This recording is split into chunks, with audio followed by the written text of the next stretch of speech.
Hi, everybody. Welcome to Stress Free Lounge. I'm your host, Bill Whittle, and it's great to be here. A little late start tonight. In our YouTube comments, C. King says, "Oh, I'm actually here on time, but it's about 20 minutes after the hour." What's that military expression that I certainly could have used for my own life?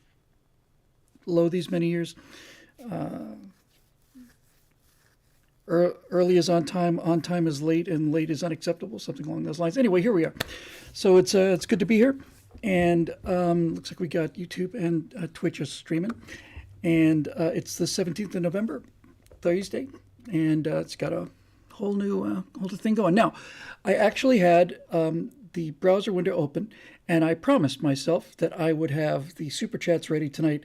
And once again, I've lied to myself because I'm a filthy, worthless liar. I just plain forgot to do it today. So, I will make a severe attempt to do it as soon as this show is over tonight. It's not that I don't want your money. It's just that I have been basically just kind of underwater. But anyway, I guess that's the story of the ages now. So anyway, yeah, it's still tough. Still tough to get some of my energy back. My friend Phil, who's watching, and his wife Bobby, and many others have said, this might be like long COVID kind of thing. If it is, it's like super long. But I don't recall I've had anything like my old energy levels back. Maybe I'm just tired. Who knows? That would explain it as well. They sent me, and a number of people sent me a list of great supplements to take, and those supplements are sitting in the same bin as the super chats. So I'm barely at the point where I can tie my shoes anymore.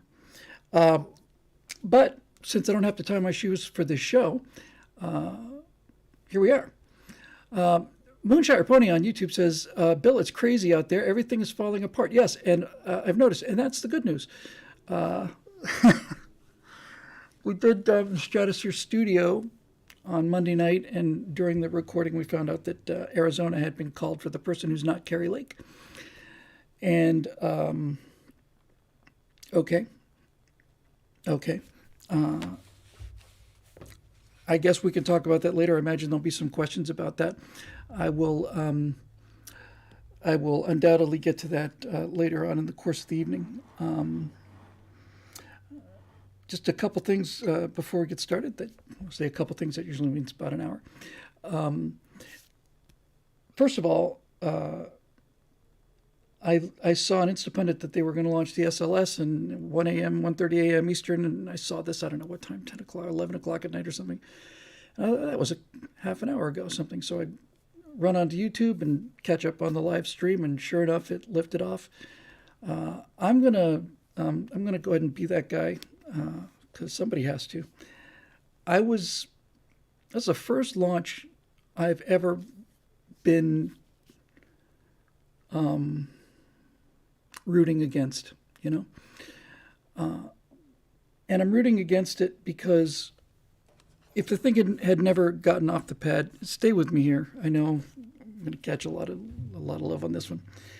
But if the thing had never gone off the pad, then we would have had the sunk cost of billions and billions of dollars for this system. But now that it's up and quote unquote working, how much more money are we going to pour down this rat hole? I didn't realize that until really late in the program, until they rolled it out a couple months ago. I didn't realize, yeah, that's exactly right. Heretic says, all I could say is there goes $1 billion. But worse than that, Heretic, is not only there goes $1 billion, there goes 4 irreplaceable, reusable space shuttle engines into the ocean.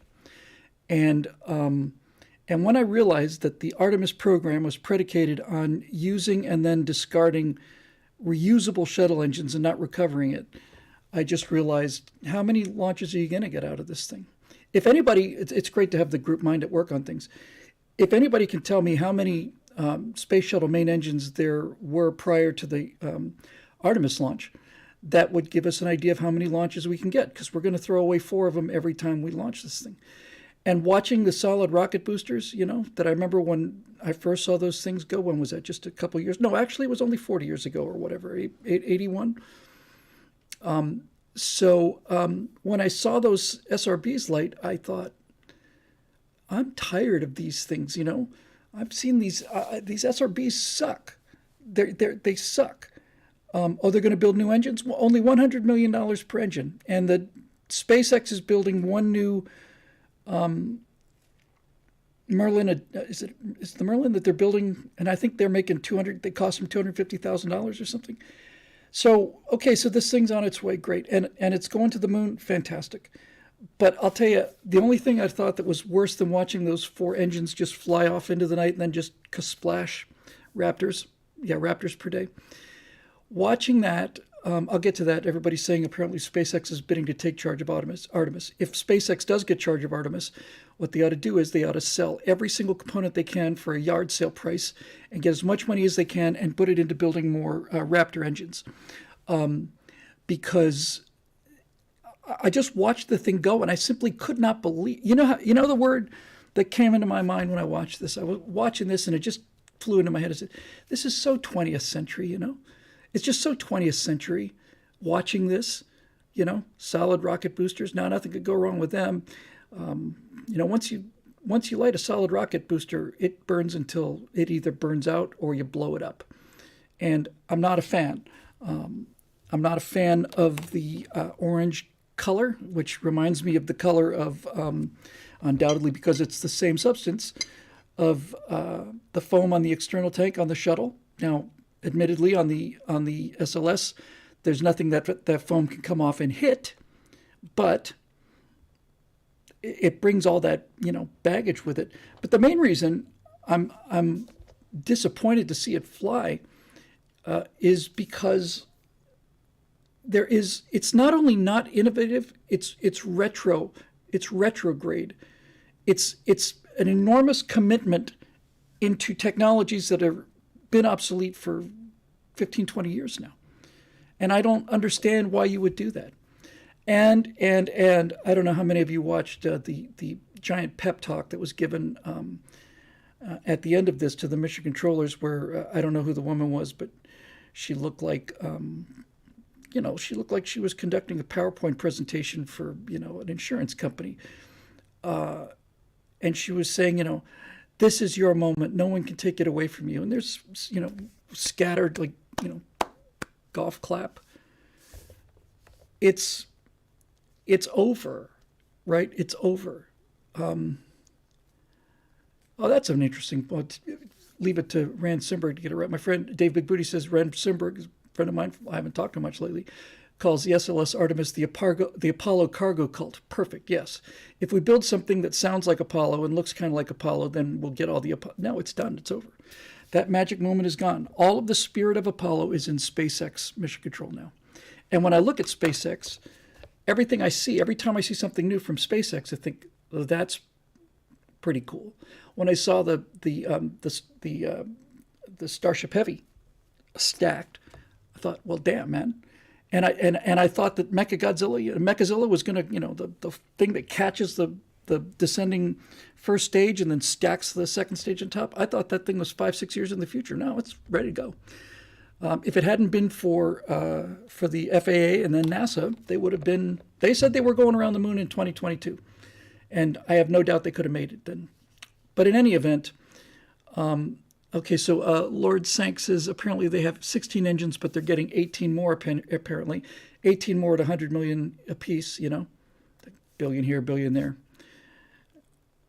If SpaceX takes over the Artemis program, first thing they should do is just don't build those engines, because for $100 million you can build 400 Raptors. Ed Smith wants to know, does India have a space program? They do. They tried to put a lander on the moon, or a rover, a lander, I think. And the thing went inverted on the way in, but I think they got it on the second try. Look, I don't mind failure. Failure's how you get there. I just think I'd like to see something failing that's new. So Artemis is on its way to the moon, hooray, right? It's going to be it's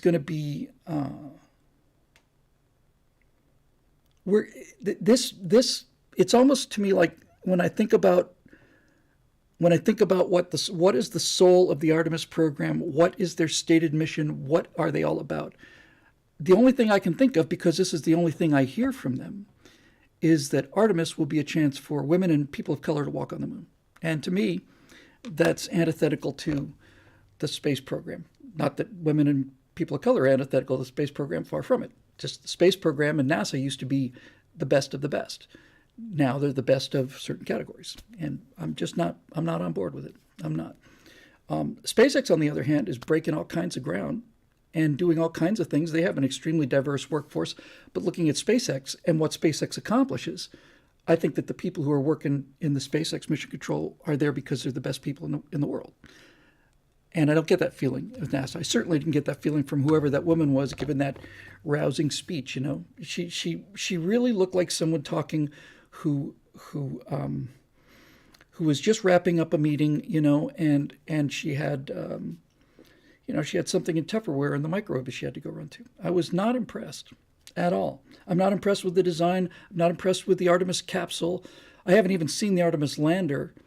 Now, sending a manned vehicle around the moon is awesome, and it'll be nice to see new pictures of the moon, but is that capsule man-rated yet? I wouldn't fly in that. I'd fly in a Dragon, no problem. And Bart's Treasure's got it right in Twitch. He says, everyone's saying, go Artemis at the end of every conversation, and it reminded me of Hail Vectron. It was. One or two people said, it's so good to see NASA doing this instead of a private person, it's like, well, so good to see them doing what, Doing what? Chucking these engines into the ocean, spending $2 billion a launch. This is how the government works. We mentioned Rand Sundberg in the comments earlier, and we did something called the Free Frontier back in 2011. I worked with Rand on that. This is before SpaceX really started to take off, so 10, 11 years ago. And it was Rand who pointed me to the example of the two British airships, R100 and R101. And it's a great story, and I'm planning on incorporating it. Just briefly, I've mentioned it once or twice on the show, but just briefly, after World War I, it looked like Zeppelins and dirigibles, rigid airships, had a future. And the Germans had built some great ones. So the British decided that they were going to build two large-scale dirigibles, rigid airships, R100 and R101. And they were going to be the same design, and R100 was going to be built by the British government, and R101 was going to be built by a consortium of private companies off of the same design. It was kind of a test. The test was designed to humiliate private enterprise by showing how much better the state could run things, because the R100 Zeppelin had all the resources at its disposal. Anything it needed, any amount of money it needed, boom. The R101 was basically the bastard child and had to raise money and had to, cut corners, had a tight budget. So you've got private enterprise building one thing, you've got the British government building the other, right next to each other, same paper design. And the short form of this interesting story is that the R101, the private version, went on to have a long and tremendously successful career and never had an accident. They had to finally just broke it up when it was done, because it was light, it was strong, it was economical. It was all of those things because it didn't have an unlimited budget. The R100, on the other hand, which had nothing but money, anytime they had a problem, they'd throw money at it. And the more money they threw at it, the heavier it got. And the private company version had the exact opposite dynamic. We're short on money. That means we have to be thinking our way out of these problems rather than ladling more stuff onto it. So R101 was a tremendous success. R100, on the other hand, was getting so badly clocked by this private enterprise, and the whole purpose was just to show how awesome the British government was at building things. So they finally said, we're going to fly R100 to India. Well, that's quite a trip, actually, from England. So sure enough, they loaded that baby up, and they launched it. And it was so overweight, underpowered, badly designed that I don't think it got much above 800 feet. And as it did manage to cross the English Channel, so so there's that. Remember, R101 is traveling the world in its lifetime.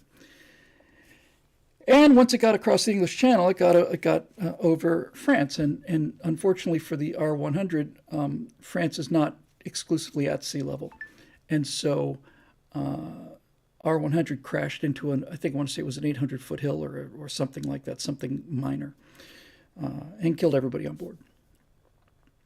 And if you need a clearer example than that, I don't have one. It's the perfect, ideal laboratory controlled experiment. And so here we are. We've just launched the R100, and I don't have confidence in that vehicle. And even if the vehicle performs perfectly as advertised, I don't think it performs nearly up to what it could be. And you got to give Elon Musk and SpaceX credit for this. When I first saw them try to recover rocket boosters, I thought they were mad. I thought, no, we should have space planes, fly it up there. Recovering a rocket, that's just nuts. And after having seen, pretty near a decade now, I guess, of SpaceX, the idea of throwing a rocket away, throwing those engines away, is madness. It's madness to me. Yes, John Pershing brings up another great point. Perfect point. Thank you, John. I'm glad you brought that up. I like that example actually even better. And when I was putting together an essay on this, I'd included that. Thank you for reminding me. Exact same story with R100 and R101 happened in the search for powered flight, right? So Langley, who was the noted aerodynamic expert of the age, Langley, who they named Langley after. And Langley was also named after Langley too, which is kind of an interesting coincidence. So the U.S. government, he managed to persuade the U.S. government, and I think through the Smithsonian, to give him an incredible sum of money. I think it was $100,000, which was a ton of money in 1903 or 1902. So Langley has all of these resources. He's got, I don't know how many people were working on the project. It certainly was scores of them. It might have been hundreds of them. He's got essentially an unlimited budget. He builds an airplane called the Velocipede. Was it the Velocipede or something? It looked like a cigar with paddle wheels on both ends. It didn't look like an airplane because it wasn't. And his confidence was so high. Did I get it backwards? I might have gotten it backwards. Bishop Cruz says the 101 was the British government. I wouldn't be surprised if I got it wrong. Anyway, flip the numbers, you get the idea. Thanks for the correction. So you've got everybody in the world trying to figure out how to fly, right? How to heavier than air flight. You've got a guy named Otto Lilienthal, who was a German, and he was the guy who was first building hang gliders. And there was another guy, a theoretician named Octave Chanute, and he was the guy who put together the air pressure tables. He was the guy who calculated how much curve you needed, how much speed, and how much reduction in upper surface air pressure would be that would generate the lift and so on. So the Wright brothers take a look at Octave Chanute's numbers, and so they build their airplane, their first glider. They march on down to Kitty Hawk in either 1900 or 1901. They launched this thing, and boom, didn't crash, but it didn't fly anything like as well as advertised. And the Wright brothers, just the two of them, would sit in this wooden shack out at Kill Devil Hill, eaten alive by sand fleas, just brought in cans of beans, and they had, little house. They cooked their own dinners. My favorite story about the Wright brothers is that they would get into arguments. The arguments between Orville and Wilbur got so intense that fairly often Orville would say one thing, Wilbur would say the other, and by the time they were finished arguing, they had both swapped positions, and then now they were still arguing as ferociously as before, each one having convinced the other of the position. That's remarkable. So they built according to the pressure tables, and then they went out to fly it, and it didn't fly. Now, most of the people would have said, well, clearly our design is wrong or something like that, but these were meticulous men. Her father was a pastor. These guys are extraordinarily careful bicycle mechanics. And hang on, I just got to see this. Godem Coach 23 says, I unsubscribed from Bill Whittle when he flipped on conservatives and Trump for 2024. Okay, well, why are you here then? In any event, these guys sat down and realized that the only explanation was that the tables were wrong. And so instead of going out and building these gigantic things, they took a year off and they built the world's first air tunnel. wind tunnel. Little delicate little balance things, and they would put the little airfoils in there, and they'd run a little fan past it, and then they'd measure the lift, and then they'd change the airfoil. So they basically had to go back and do the science before they did the engineering. I don't know, because I felt like it. And so there it goes. So that's how you win something like that, right? They went out, they thought they had good data as engineers. They went out, they engineered the vehicle based on the data. And when the vehicle didn't fly, they didn't think there was a problem with the theory or anything. They just thought, okay, the data's bad. So they stopped being engineers and they became scientists. And they worked out all of their own air pressure tables and all the rest of this stuff. Then they went back and built the test.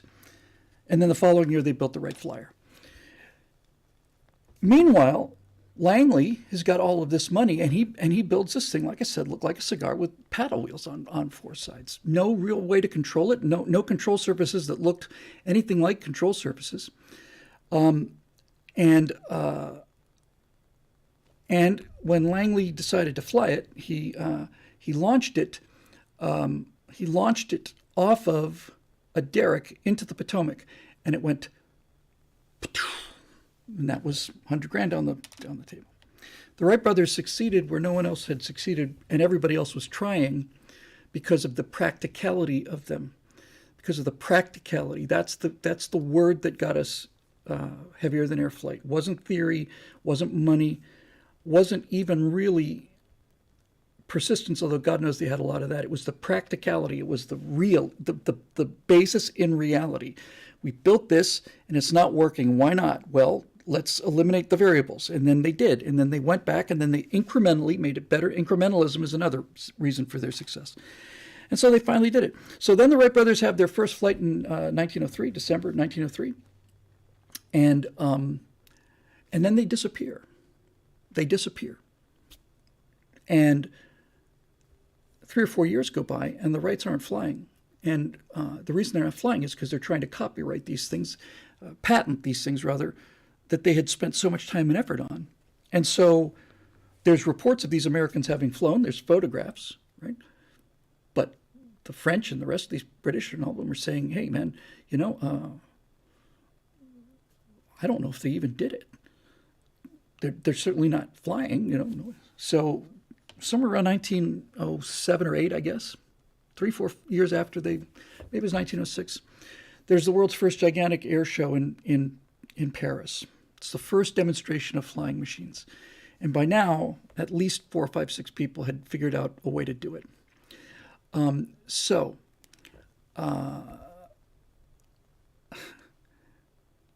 sorry if I was a turncoat on Trump. As far as I'm aware, I've been supporting Trump from the beginning. But you know what?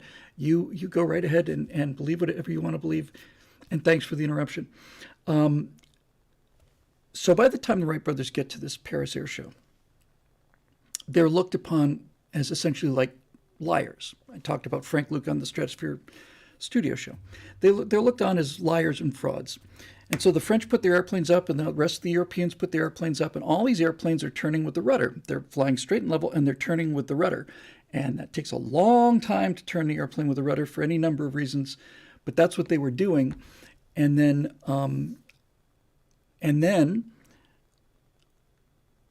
the Wrights got a chance to go fly. And yeah. Well, here's something for you to think about. As Derived Pie says, the Wright brothers also flipped on Trump, and I stand with the Wright brothers on that one. You, sir, have won the internet for the evening, and thank you for being here. So the Wright brothers get up there, and not only do they fly, to say they're turning circles around everything else is just, the French are standing there with their jaws on the ground. They're going, oh, well, I guess they were right. And it's because the Wright brothers understood that to turn an airplane, the Europeans were thinking of an airplane like a boat, and you would turn it with a rudder. The Wright brothers were thinking about an airplane as a bicycle, and you would turn it with a bank, and that's why they were so much more successful. Anyway, Langley's thing went into the river because he had all the money he needed, and all of the support he needed, and the Wright brothers did everything out of their own pocket. Final thing about the Wright brothers, sometimes it gets so annoyed that I cannot remember the name of people. The Wright brothers, it was actually three. It was a team of three. It was Orville Wright, Wilbur Wright, and Charles, I want to say Charles, he was their mechanic. And the Wright brothers sent out letters everywhere. I'm looking at both. He sent out letters everywhere. They sent out letters everywhere looking for an engine. They needed an engine that weighed a certain amount, and they needed, I think they said they needed 12 horsepower. And 12. Charles Taylor, thank you. And he's the unsung hero of this whole thing. Charles Taylor, there'd be no Wright brothers without Charles Taylor. So Charles Taylor is just a guy kind of hung around the shop, you know. He's just kind of a guy. He constructed the wind tunnel. And Charles is, hanging around, and they're getting all these things back from these are the very first early days of the internal combustion engine, 1903. And the Wright brothers, it's impossible to make a 12 horsepower engine that weighs that little. And so Charles Taylor just said, well, I'll give it a whack. And he did something revolutionary. He took a block of aluminum, which was fairly precious material at the time. The top of the Washington Monument has an aluminum fixture on the top because aluminum was so rare. It's practically like gold. Charles Taylor takes a big old aluminum block and starts boring some holes in there for the pistons, built this thing out of scratch, fired it up, and sure enough, they got what they needed out of it. And the rest is history. So this is what I feel about SLS. I'm not impressed. Yes. And 8855 Reels says, I'm from Dayton, Ohio area. Let's go, Wilbur and Orville.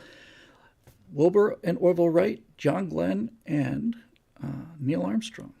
It's amazing how much aviation comes out of Ohio. Really, really amazing. Okay, so there's that. In other news, briefly, before we leap into the questions, I was at Daily Wire not too long ago, and I had a chance to talk briefly with Jeremy and some other people about Napoleon supposedly had aluminum servingware. And here's the thing, Andrew, Napoleon flipped on Trump too, and that's why I no longer support Napoleon. In any event, I talked to them about it, and I pitched him two shows. One was about the military, and there's a chance that'll happen. I don't think he'll do the other one because the other one is a little too much like what Jordan Peterson is doing. However, I wanted to run this past the hive mind here. So we've redone the format of the right angles. We're doing it twice a week now. We're going to shoot again tomorrow morning at 6:30 Pacific. So that's covering pretty much news as it happens. We've got nothing but great feedback about not nothing but almost exclusively great feedback about the new right angle format. We have heard a couple people, and I pay very close attention to this, a couple people, just a few who've said, we kind of felt like that backstage show was our own show and stuff. And I'm very, very sensitive to that criticism because our members have been so generous. They're the ones who said, we don't want our own show, just publicize it. But backstage show was their own show. So here's kind of what I'm thinking about going forward.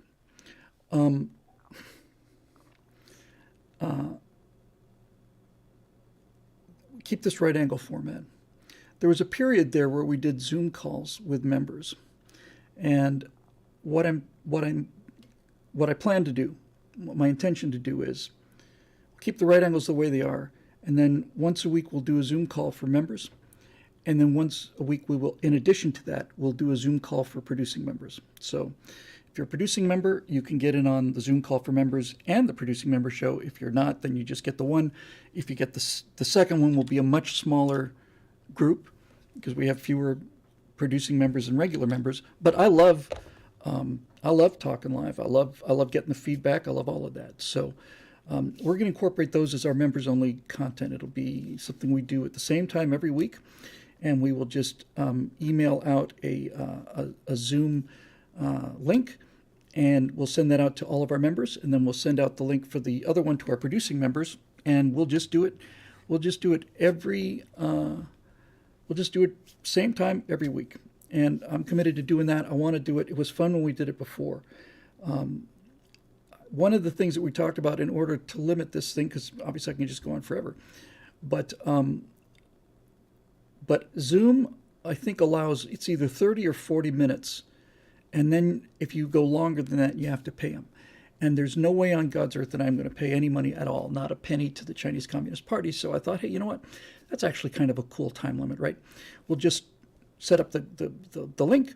Everybody goes to the link. I'll come in, start the thing. Clock runs 30 minutes, 40 minutes. And when Zoom starts saying it's time for you to either pay up or shut up, I think we'll say, we'll see you. Marisha says we can do it on Discord for free. Okay, I'm happy to look into that. But there's problems in terms of inviting people, and I have to tell you, I don't. I've just never been comfortable with Discord, but Zoom is something we can keep private. Phil Trick wants to know, please explain producing members. We have two different membership levels, maybe three. One is $9.95 a month, and our top one is $49.95 a month, and it's a considerably smaller group. But that means that if we do a show for them, then we'll be considerably less, jostling for position. So, okay, well, I'm not sure whether I'll do it on Discord. I'll think it over. I'm just not comfortable with it, and I never have been, and I don't have time to learn it right now. So for the time being, we will deal with Zoom. Although God knows the Discord's important, and I need to incorporate that more, and I'm no denying that. It's just a new thing to cram onto the already badly fragmented hard drive, and that drives right out of space. So I'm just going to do that. So back to what I was saying about Daily Wire. So I pitched a show about me in the military, which I really want to do. And the other thing I pitched was I had titled The Self-Educated American. And basically, what that was going to be is, here's the thing. Here's the things you should know about if you would be considered, if you want to consider yourself as basically an educated person. And in the interim, I thought maybe it'd be a little more interesting to call that, here's what you need to know to not be an idiot about ... right? How not to be an idiot on ... And they would be pretty short. I'm thinking 4 or 5 minutes. But basically what the plan would be a series, an ongoing series, basically an endless series, and certainly something that the members could suggest topics for. But one example would be, here's how not to be an idiot on world geography, right? You got to show the 7 continents. You got to show the 5 oceans. You got to be able to identify, 20 countries. I think that's fair, right? Certainly 10, probably 20. How to be an anti-dummy? Yeah,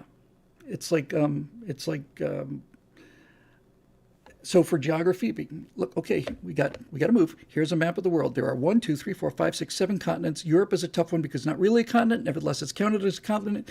So there we go.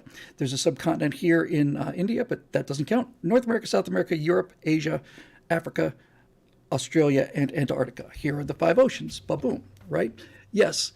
Bart's Treasure says, like 6th grade stuff, exactly. If I can give America a 6th grade education, it would be an enormous improvement over what they're getting now. Because I keep coming back to that video of this guy in New York City asking, Gen Zers how name 3 countries in the world, and they can't, they can't do it. But the fun of it is here's what you need to know about geography, grammar, astronomy, airplanes, weapons, U.S. history, world history, and it would just keep going and going and going. And they'd be little bite-sized things, but and by the way, there's not going to be an awful lot of explaining in them. There'll be a little, for instance, like how an airplane works. You got to understand Bernoulli's principle and the curved surface of a wing and stuff like that. That's the kind of thing I'm talking about.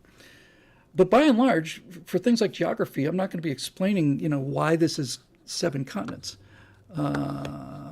First time chat. Keith, sorry, it's my eyes. Keith Dobbs. Sorry, Keith, if I got that wrong. When did Bill turn on Trump? I'm not aware that I did, but obviously I'm mistaken. So that kind of thing. Now, weapons, great. all of this stuff. Music, perfect. Yes, music. Music is great. So when I say how not to be an idiot about music, what I'm talking about basically is what is harmony, what is rhythm, right? What is a theme? What are the chords, right? And basically, here are 10 examples of things you know, right? These pieces of music you should know. Basic physics, absolutely. And we go on and on and on. And I had the idea because I was driving around home one night and I thought, I know something about everything, pretty much. And Political Animal says I should pitch that to PragerU. Actually, no, I'm going to pitch it to BillWhittle.com members. PragerU's got their own thing. They got it going. They know the way that they're running their things. They've got it all aced. I've been asking about doing one of those things for 8 or 9 years. I don't know why, but I'm above it now. I just don't know. I don't care. It seems like every conservative in the world has been asked to do one of those. I don't know why, but nevertheless, there it is. I'm doing this for the membership. And I think it's going to be a little bit sassy, a little bit less, tell me, professor, just a little more kind of like, all right, look, we should know this, right? North America, continents, and on world geography, you should be able to locate 20 countries and maybe 10 cities, because not all countries are created equal. There's 212, I guess, depending on. And especially when you get into Central Africa, it's very difficult. Also, the northern part of South America, even for people who know the basics, it's tough. So it would never be an exhaustive course, but it would be the kind of thing where you could tell me which country Brazil is, right? You could tell me where Japan is. And if you pick the top 10 cities in the world, you have to show me where New York is, where San Francisco is, Chicago, and then you'd have to show me London, Paris, Berlin, Moscow, Tokyo, Seoul,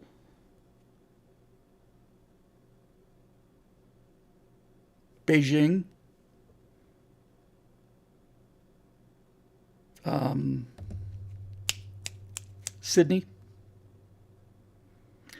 Sydney, but not Canberra, just Sydney, and not Wellington, because I say to you, New Zealanders who wouldn't let U.S. Navy nuclear vessels into your country, you're not that important. You don't make the top 10. You get the idea, right? And just have fun. And it's not exhaustive. That's the point. It can't be. This is going to be the problem with this theory: is people, why didn't you include this? Why didn't you include that? It's because we have to make it the basics. If you can basically watch this video 4 or 5 times until you remember this stuff, then at least you're not an idiot anymore on this particular subject. Eric Hirsch did this with his what every grade should know. I'm going to make it much simpler than that. Actually, no, I'm not. Keith, I'm not flying along easy anymore. Kiwis, Dave Big Booty's question mark, wouldn't let our nuclear navy onto their crappy islands. No, they would not let us into port in New Zealand because they're so anti-nuclear. And I thought, okay, well, it's a convenient place to be. You don't want to let us import or anything or let us have any shore leave while we're out there in the South Pacific Ocean protecting New Zealand from China. But, whatever makes you feel good. So, again, if I try to make it exhaustive, nobody will watch it. It's got to be the bare bones minimum. Same thing for grammar, right? A little bugaboo of mine is like, I learned grammar in British grammar schools. That's what they were called. And my grammar, I would say, is excellent. And I came to America in 5th grade. And when I got to 5th grade in Miami-Dade school system out on Key Biscayne Elementary School, they were talking grammar and they were talking about diagramming sentences. And I looked at this and I just said, what is this? This is insane. What are you doing? This here, and this is the verb, and this is the, it's like, are you serious? I'll give you a great example of how simple grammar can be.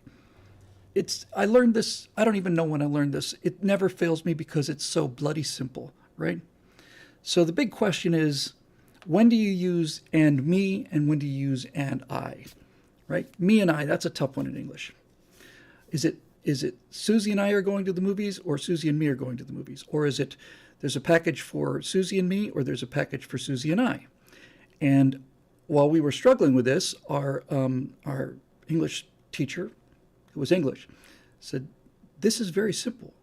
Take away the and. I am going to the movie, or me am going to the movie." Well, it's I am. So Susie and I are going to the movie. Is this package for Susie or me? Take away the Susie. Is this package for I, or is this package for me? It's for me.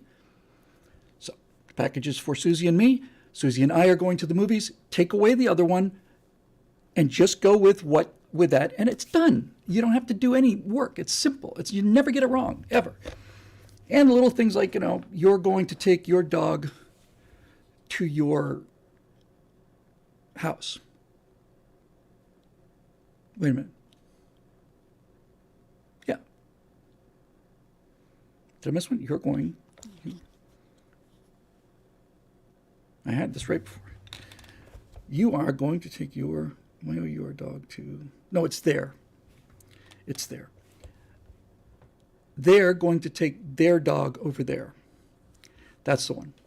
Okay, so there it is. They're going to take their dog over there. 3 different theirs, all spelled differently.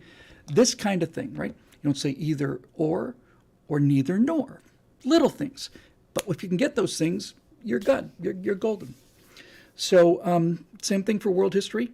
The Egyptians came before the Greeks. Greeks came before the Romans. Romans came before the Holy Roman Empire, and blah, blah, blah, blah, blah, and you're on your way. So I think actually that could be a fun thing. And I was thinking about this because I have done themed things before. I did the What We Believe series.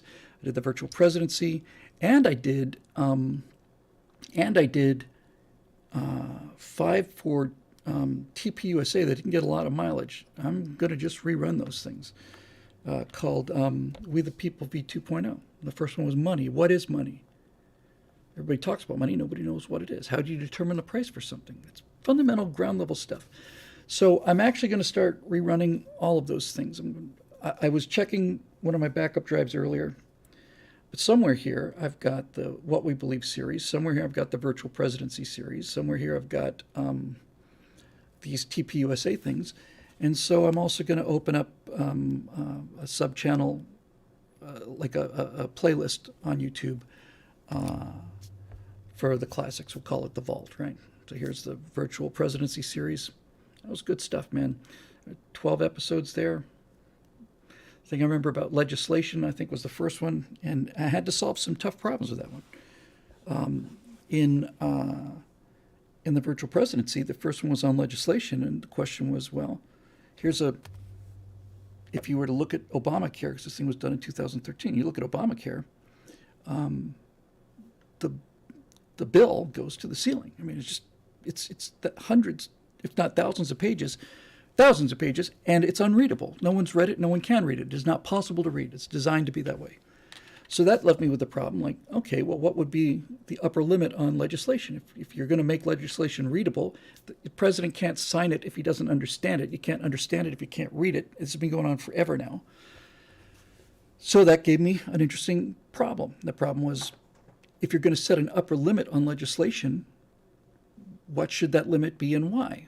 Could arbitrarily come up with something, but the answer I came up with I was rather fond of, and that was that the Constitution is 4,440 words long, and it is the operator's manual for the entire government. If you cannot write a bill in less than 4,440 words, then I will veto it sight unseen. How hard is that? The legislation has to have the name of the legislation. It can't have other legislation attached to it as a rider. And it can't be decoy legislation. It can't be named like, this is the Make Puppies Great Act of 2022. It doesn't have anything to do with puppies. You get the idea, right? So anyway, all of this stuff is there. So I'm going to bring back some of the classics. Somewhere I'm trying to find all of the ones I really want to find are the first set of firewalls that I did against the white background with Declaration Entertainment. That's where Eat the Riches and Why We Suck and a number of others. They may already be on my YouTube channel, but if they are, then they're on page 40. So I'll bring those things back and crank those babies out and just get back into the whole content thing. So that's what I'm playing with. Number 1 with the bullet. I have that on my desktop, number 1 with the bullet. So anyway, there's that. So I'd like to start a new series, and I'm going to have to produce one before I can go out and do another membership drive. But I'm going to basically say, look, we get the new right angle format. So we get 6 segments a week on day-to-day politics. We've got for the members, we've got the 2 different live interactions a week. We've got 2 live shows at nighttime for the Stratosphere Lounge, Stratosphere Studios, and this is our new written content thing. Because oh, the Gorn just fell over. He sure did. He's been drinking. I didn't want to say anything, but I think it's pretty clear. He's just, he's been drinking. He's had a problem for a long time. I didn't want to talk about it. Kind of prop him up for a bit. So anyway, that's that. All right, let's move on, shall we? As I logged in at the beginning of the night, Marusha Dark said, I have a feeling Bill's going to start with Facebook questions. I had no intention of doing that whatsoever. But having been, I don't want to make her look like she's not capable of, remarkable feats of either intuition or astral projection, or whatever the case may be. So why don't we do that? It's about time for a change. And let's see here. Boom, boom, boom, boom. So we'll do a couple of Facebook questions first, and then we will see what's left, and we'll go to billwhittle.com, and we'll get as many as we can, and if not, we will put those in the recycle bin and get to them next time. Here we go. Hey, look at that, Stratosphere Lounge on Thursday. We have 10 comments.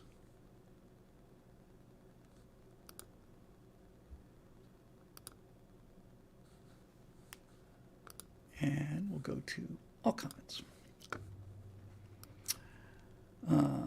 First one is from Steve Young, who's a top fan, by the way. I might point that out. It needs to be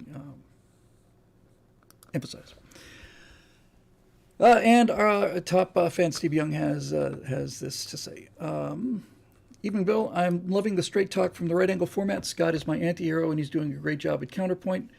Now, on Bill Whittle Now, I was paying him to be devil's advocate. Now, he's free to speak his mind on whatever he wants to. Question: if the freshman Republican congressmen do not bring their own staff and fire the existing bureaucrats, do they stand a chance of getting anything done? I don't know. I would say there's always a chance of getting something done, but it's not a good start. I got this directly from Alan West when he got hired at PJTV back in the day, around 2009 or 10 or something. And I had a chance to sit and talk with him for a while. And Alan West told me clearly, he said, look, I was a freshman representative, and there was the first Republican meeting, and we all got together, and we're all feeling like, yeah, we're going to have to change the world. And the establishment people basically sat down and told us how things work in Washington. And we would say, well, I want to do this. And they would say, yeah, unfortunately, things just don't really work quite that way here. And he's telling me this story. And Alan West is no pushover. He felt the same way I did. It's like, I can kind of tend to fly off sometimes. And I'm sitting there thinking, if I had just been elected to Congress and I heard some staffer telling me, Mr. Whittle, that's not how really things work around here. I'm going to be like, well, that's how they're going to be working around here now, because I just got elected by the people of my representative to come and represent them, and you didn't. So you don't get to tell me how things are going to be. I get to tell you how things are going to be. And if you don't like it, you can just bug off. As a matter of fact, I already know you don't like it, so you can just take a hike. We'll figure this out. It's not that hard. Because I know it's not that hard, because I've seen some of the people that have done this job, right? So, yeah, the bureaucracy is the enemy.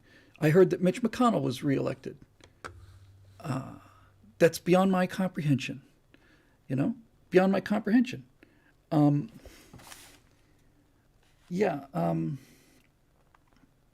Blake Masters basically said, Mitch McConnell pulled $8 million of advertising away from me and gave it to a Republican or somebody who was running against a Republican.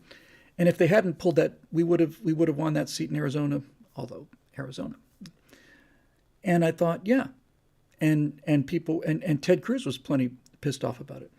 And a number of people said Mitch McConnell would rather be minority leader than be just another voice in the majority. And I have no question about that whatsoever. He gave it to Lisa Murkowski. Perfect. Great. Okay. So he was just reelected, right? Senate Minority Leader. The reason he was reelected Senate Minority Leader is because we have a minority in the Senate, and we wouldn't have a minority in the Senate if Mitch McConnell hadn't been Senate Minority Leader. He's been there for 100 years. I sat next to him, and I say next to him, I mean I sat next to him at an event that for the organization that may or may not exist, and he was so proud of the fact that he cut $10 billion from the budget over 7 years. And I'm thinking, this guy's just, no. I want warriors. Rick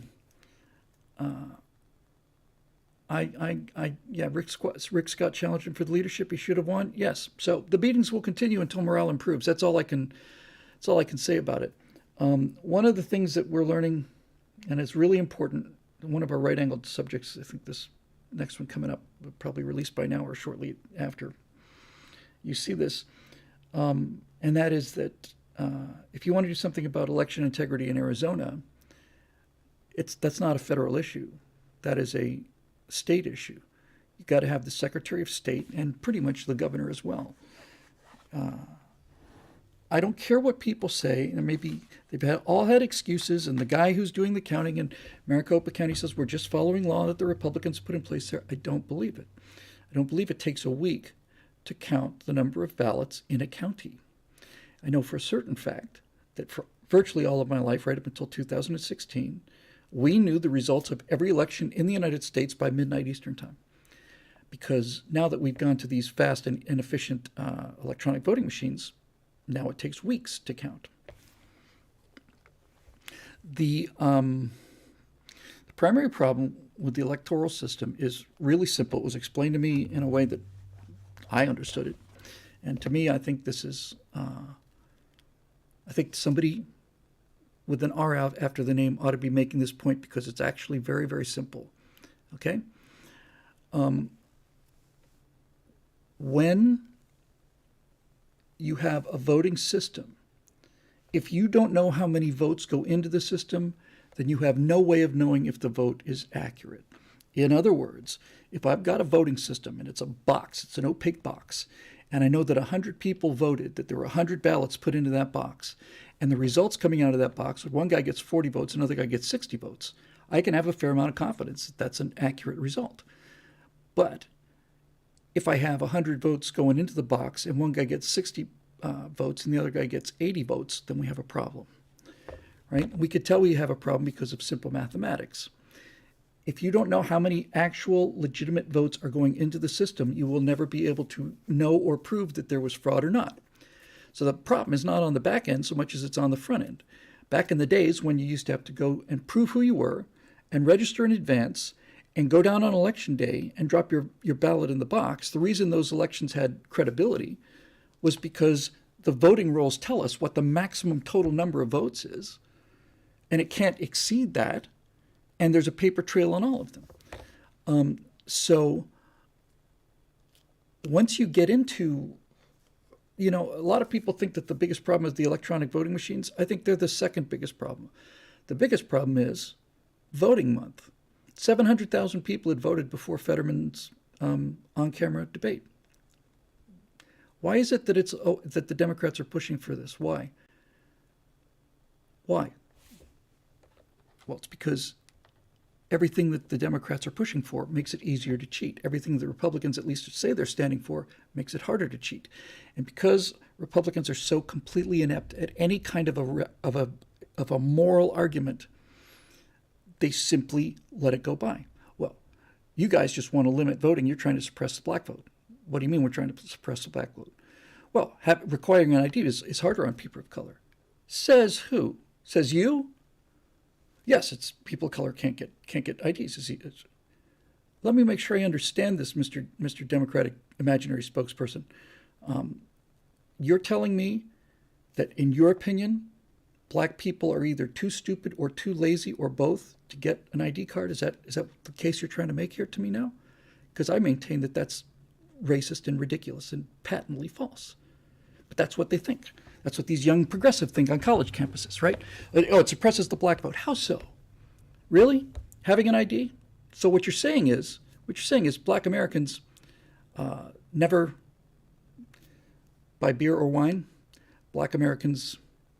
Certainly black Americans never ride on airplanes. Most black Americans look up and see these things moving through the sky and they think they're gigantic silver birds. They haven't got any idea what black people on an airplane? No, it's impossible. That's what they say about black people. They say that black people cannot get IDs or it's hard for them to get IDs. And then when you ask black people if they should have an ID, they all say yes. So why aren't we kicking these people in the teeth for their racist, sickening, disgusting, disparaging, condescending lie, right? The lie. Why? Because we are afraid to do the one thing that they cannot survive, and that is kick away the moral high ground. We just walk into it. We just buy it, right? Just buy it. Oh, well, we're not racist. No, of course we're not racist. You're the racist. You're the one who's saying that this entire population of people who need an ID virtually on a daily basis like everybody else. You're saying that black people don't have bank accounts. They don't go to stores to buy things like alcohol and beer like other people do. They never have to get on an airplane. They never have to go into a courtroom. They never do it. This is what you're saying. And we just go along with it. Well, I guess, no. This is a golden opportunity to kick these racist swine right in the knee and not stop, right? Just keep going. I don't want to overly reiterate what I've said on so many shows, but seriously, this is where my head is now. It changes every couple years, priorities, and you have to react to what has already happened. I saw that there might be a recount between Lake and Hobbs. If it's counted by the same people, you'll get the same result. So I'll get to that in a minute. So great examples. I've used them before. I'm going to tell them again just because some of you may not have heard it, and everybody needs to. You need to know these things. These are the kind of little information bombs that you need to have handy. And one of them is regarding the abortion issue. Whatever you want to say about the abortion issue, you can be pro-abortion or anti-abortion. That's your business. I have an opinion on this. But when they say it's my body, my choice, and we don't stop them right there, then we lose. When people say that, when you hear the progressives saying that, or the Democrats saying it's my body, my choice, the answer to that is, I couldn't agree with you more. 100% correct. Yes, your body. I'm not going to tell you what to do with your body. I'm not going to be the guy to tell you that you have to put something into your body or you can't. You want to lop off your fingernails or cut your hair or chop off other parts. It's your business. It's not my business. It's got nothing to do with me. The problem with your argument is that this fetus is not your body. It's in your body, but it's not your body. It has its own DNA, has its own circulatory system. Many times it doesn't even have your blood type. If you were to take your blood directly into that fetus, or vice versa, you would die. The DNA from that fetus is not your DNA. It is not your body. It's in your body, but it's not your body. So let's stop right there and deal with it like that. And when you start playing by that game, you have a chance to win. But once you agree, once you say, oh, well, we're pro-life and they're pro-choice, these are advertising terms. Don't do it. Of course we're pro-choice. We're all about choice. That's what Republicans, conservatives are. We're about choice. You should be able to do whatever the hell you want to do as long as it doesn't hurt anybody else. And the problem with this position you have on abortion is it hurts somebody else. It's somebody else. It's not you. Period. Right? I think there should be free health care. Me too. 100%. I'm 100% in favor of free health care. Absolutely. If you can figure out how to do health care for free, then by God, I am as with you as I possibly can be. But it's not free. We both know it's not free. So calling it free health care is a lie. That means that we have to figure out how do we pay for this, and now all of a sudden we win again. And we just don't seem to know how to do it. We just don't. I don't know why. It's easy for me, but there you go. So to answer your question, Steve, the immortal bureaucracy is the hardened arteries of our republic. Right? It's the immortal bureaucracy that fossilizes everything, that stops people from making the kind of changes to the system that the government was set up to allow. Change the House every 2 years, right? Every 2 years, the American people have a chance to say, we don't like where we're going. But if it turns out that every 2 years you bring in people who want to make changes and those changes are overridden either consciously or surreptitiously. I talked to an Arizona state senator who said that I basically introduced a bill to Congress, was prepared by my aides, and when I read it, the bill was the antithesis of what I told them I wanted. They just plain changed it. They changed it. That to me that's not just malfeasance of duty, that's a lawsuit, right? That and I'm against lawfare, but if you're dealing with people that are just beating you on every pitch, if they're just throwing for your face or throwing for your head, it's time for a few brushback pitches of your own, don't you think? Two can play at this game. This isn't just even common sense. This is game theory. It's a mathematical certainty. People who take advantage of people will take advantage of you to the limit that you allow them to take advantage of you. And they will keep going until you stop them. And if you don't stop them, then they'll just keep going till you're gone. And I don't know why we can't seem to figure that out. But all of this stuff, you see, all of this stuff, the recount, right? So here's what they did in 2020. They denied Trump's election in 2016. They never stopped, right? Stacey Abrams never stopped saying she was the rightful governor of Arizona. But I know what preparing the battle space looks like in terms of the narrative. So since the 2020 election, there have been two things that they've been doing. They've been saying that anybody who questions the integrity of the 2020 election is a lunatic. And much, much, much, much, much more important, the January 6th investigations are not about the people who were there on January 6th. It's not about them. It's not got anything to do with them. What the January 6th investigations are there for is to prepare the field for when Americans reach enough of a point when they said, that's it, we've done. We've tried every legal means at our disposal. We are no longer going to obey these laws that you are now mandating on us. We have an agreement. We have the social contract. We agree to follow the laws, and you agree that we determine who makes the laws. If you're going to take your side out of it and make it so that we can't win elections anymore, well, then we're just going to have to resort to the next step.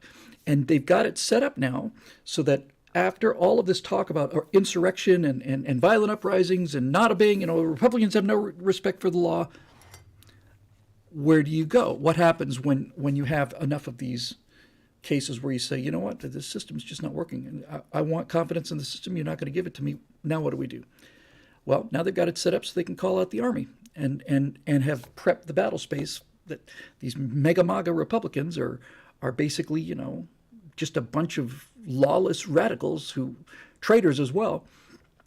And this is how it works, right? This is how it works. Quibo says, how do we reach the Zoomers? The Zoomers came out to vote blue. How do we reach the Zoomers? Well, we reach the Zoomers by video game language. That's a whole nother argument. If I had the resources, I could be doing all of these things, but I don't. So I have to do them sequentially instead of in parallel, and I'm running out of time. I'm 63.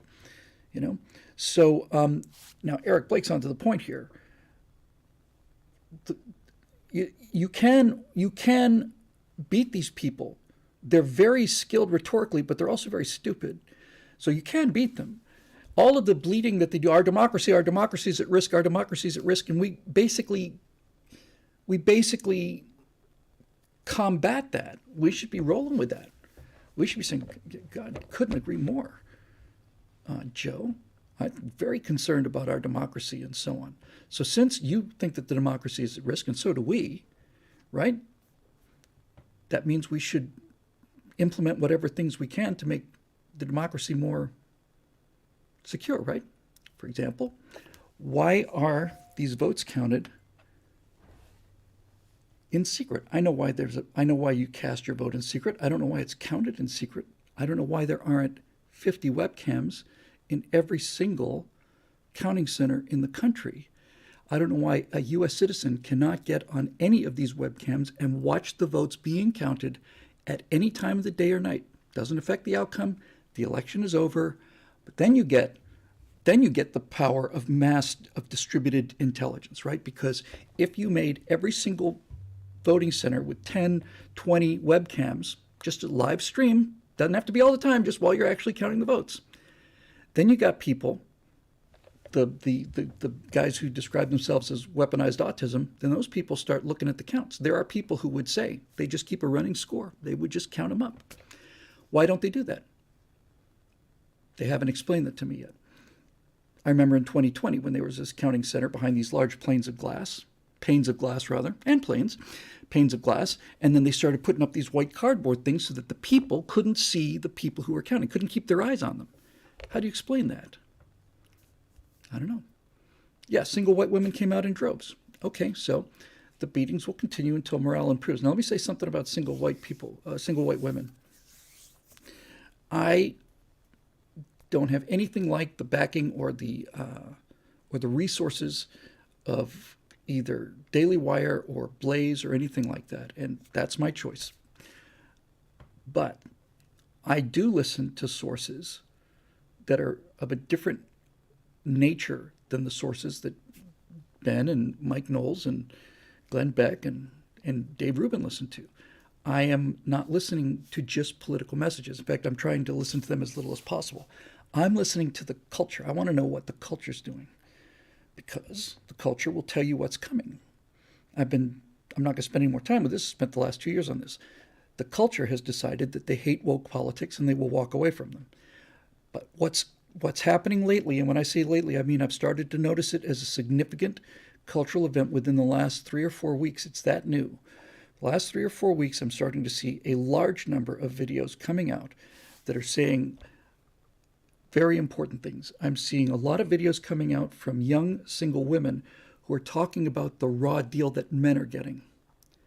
I'm seeing a lot of those. All of a sudden, out of nowhere, I'm seeing more and more and more young women basically saying to other young women, you wonder why there's nobody out there to date on Tinder?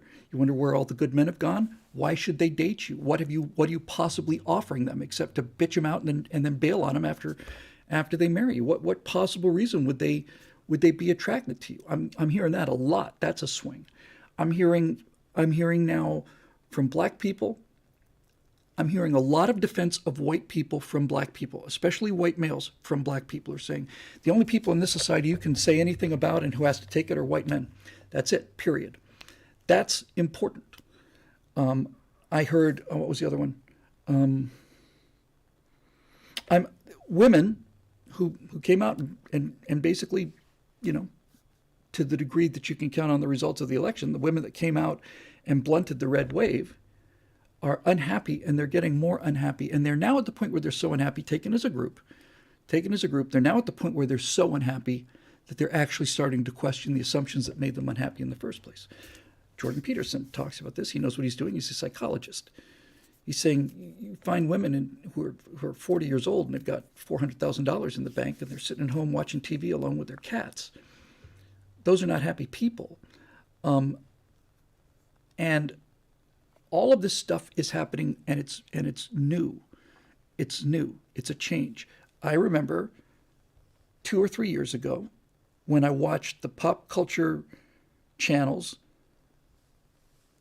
4 or 5 years ago now get furious at what they were doing to Star Trek and Star Wars, what the left was.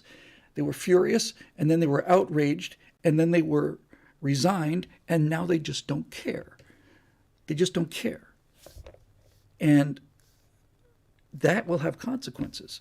What I've been saying since the election is we got to get our brand together, because there's a lot of people leaving the Democratic Party, but they're not coming to the Republican Party. They're just leaving the Democratic Party. What if we were to give them something attractive to come to, like a brand, like a brand, like we're the people who think you can spend your money better than we can. We're the people who think you should be left alone to do whatever you want to do unless you start to harm somebody else. And when we say harm somebody else, we mean harm them, not just upset them, not just offend them. We mean actual harm. Right? We should be doing all of this stuff. We're the people who say if you want to be a skateboarder and you want to keep riding your skateboard, we're the ones that want you to do that. They're the ones that are sooner or later going to tell you, no, it's too expensive for the healthcare system. They want to tell you how to do everything. We're just not. We're so far behind the ball on the messaging that, it's just shocking to me. Now, there are some bright pictures in this. I watch everything that Josh Hawley comes out with. Every time I see him speak, questioning FBI or justices or some woke professor. Every time I watch Josh talk, I feel like there's still a good chance for this country. There's still a real good chance. This is what it looks like. This is not what democracy looks like. This is what a republic looks like. And I watch him grilling these people, and I think, all right, same way I felt about Trey Gowdy. So there are people who get it, and what we have to do is we simply have to stop being on the defensive when it comes to the moral issue. They say that ballot harvesting is a way for everybody to get their vote in. I say it's a way for everybody to cheat. I'm not saying anything. Everything I'm saying is not designed to get people not to vote. What I'm saying is if you allow cheating into the system, cheating is voter suppression. If you cheat, you take away my vote. And I find it odd that all of the suggestions here have nothing to do with impacting anybody, right? It's not saying black people can't vote. It's not saying that certain people have to have an ID and others don't. It's saying that you have to show who you are, and you have to show up on election day so that you don't get to vote before this, revelation occurs. And furthermore, the more time you have to vote, the more easy it is to cheat. We're saying we're the ones who are trying to protect the democracy. Damn it, you're the ones who are trying to screw it up. Whether you're actually screwing it up or not is not really the point. I have an opinion on this, but you have now reduced the people's belief into this system so that if Republicans win, the Democrats are convinced that they cheated. And if the Democrats win, the Republicans are convinced that they cheated. That's the end of democracy. You're bleeding about democracy nonstop. Let's defend our democracy. Let's have a system that we can all depend on. And the way you do that is you have a system where nobody ever takes their eye off of the ball, right? That ballot, wherever that ballot comes out of that booth, there's somebody watching that the whole step of the way. And if you really want to get people out of their comfort zone, if you want to get them out of their trenches, you can say, look, you should be in favor of this. If you're a lifelong Democrat, you should be in favor of this because this would be a way to stop Republicans from cheating, right? Let's look at it that way. You want to look at it that way? I don't care. It's fine with me. I don't care. Woody Fool says mail-in isn't going away. Demand ID with signatures or actual signature verification. Well, mail-in has to go away. Okay, mail-in has to go away. Mail-in is the problem. Right? You don't have to watch 2,000 Mules to know that mail-in is the problem. I'm going to be doing an interview with somebody named Ruth Weiss, who's in charge of the Voter Integrity Project here in Los Angeles. Once they're doing an interview, I'm going to interview her.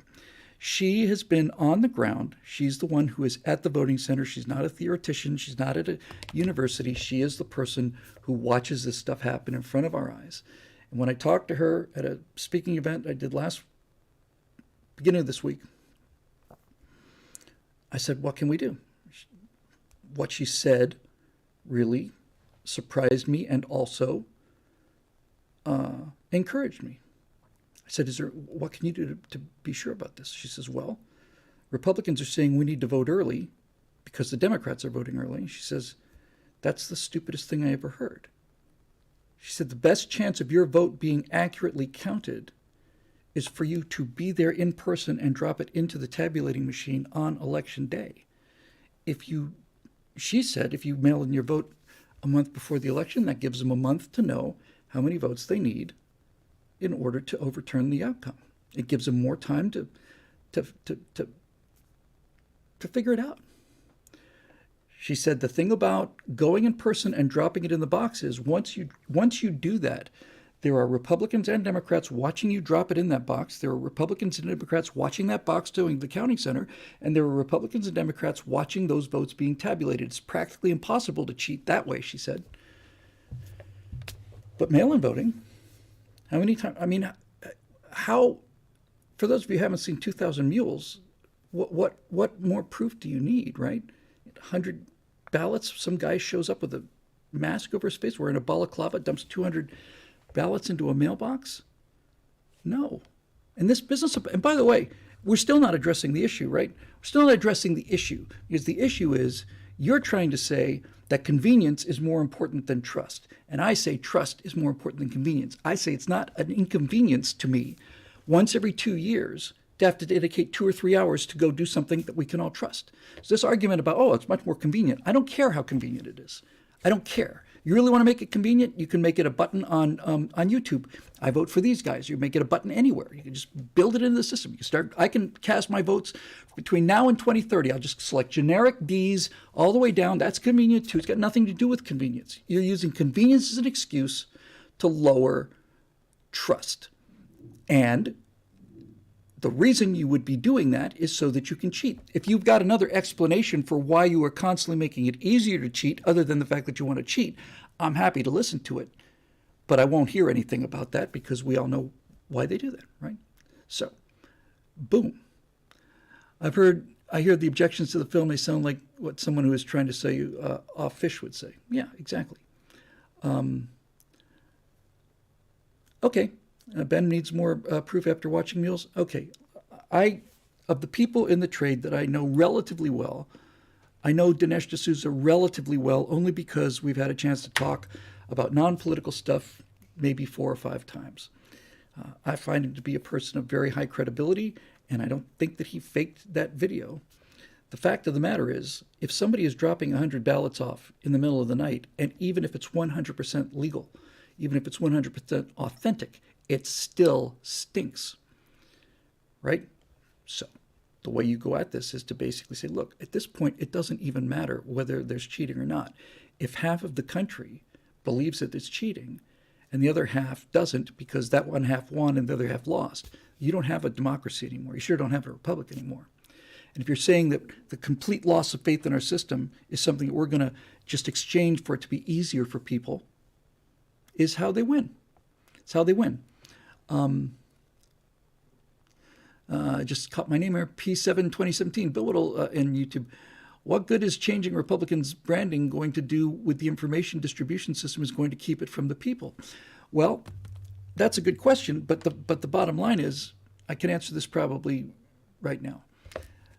So, given the anti-conservative, anti-Republican bias of the information distribution system, we're still more or less 50-50 as a nation, right?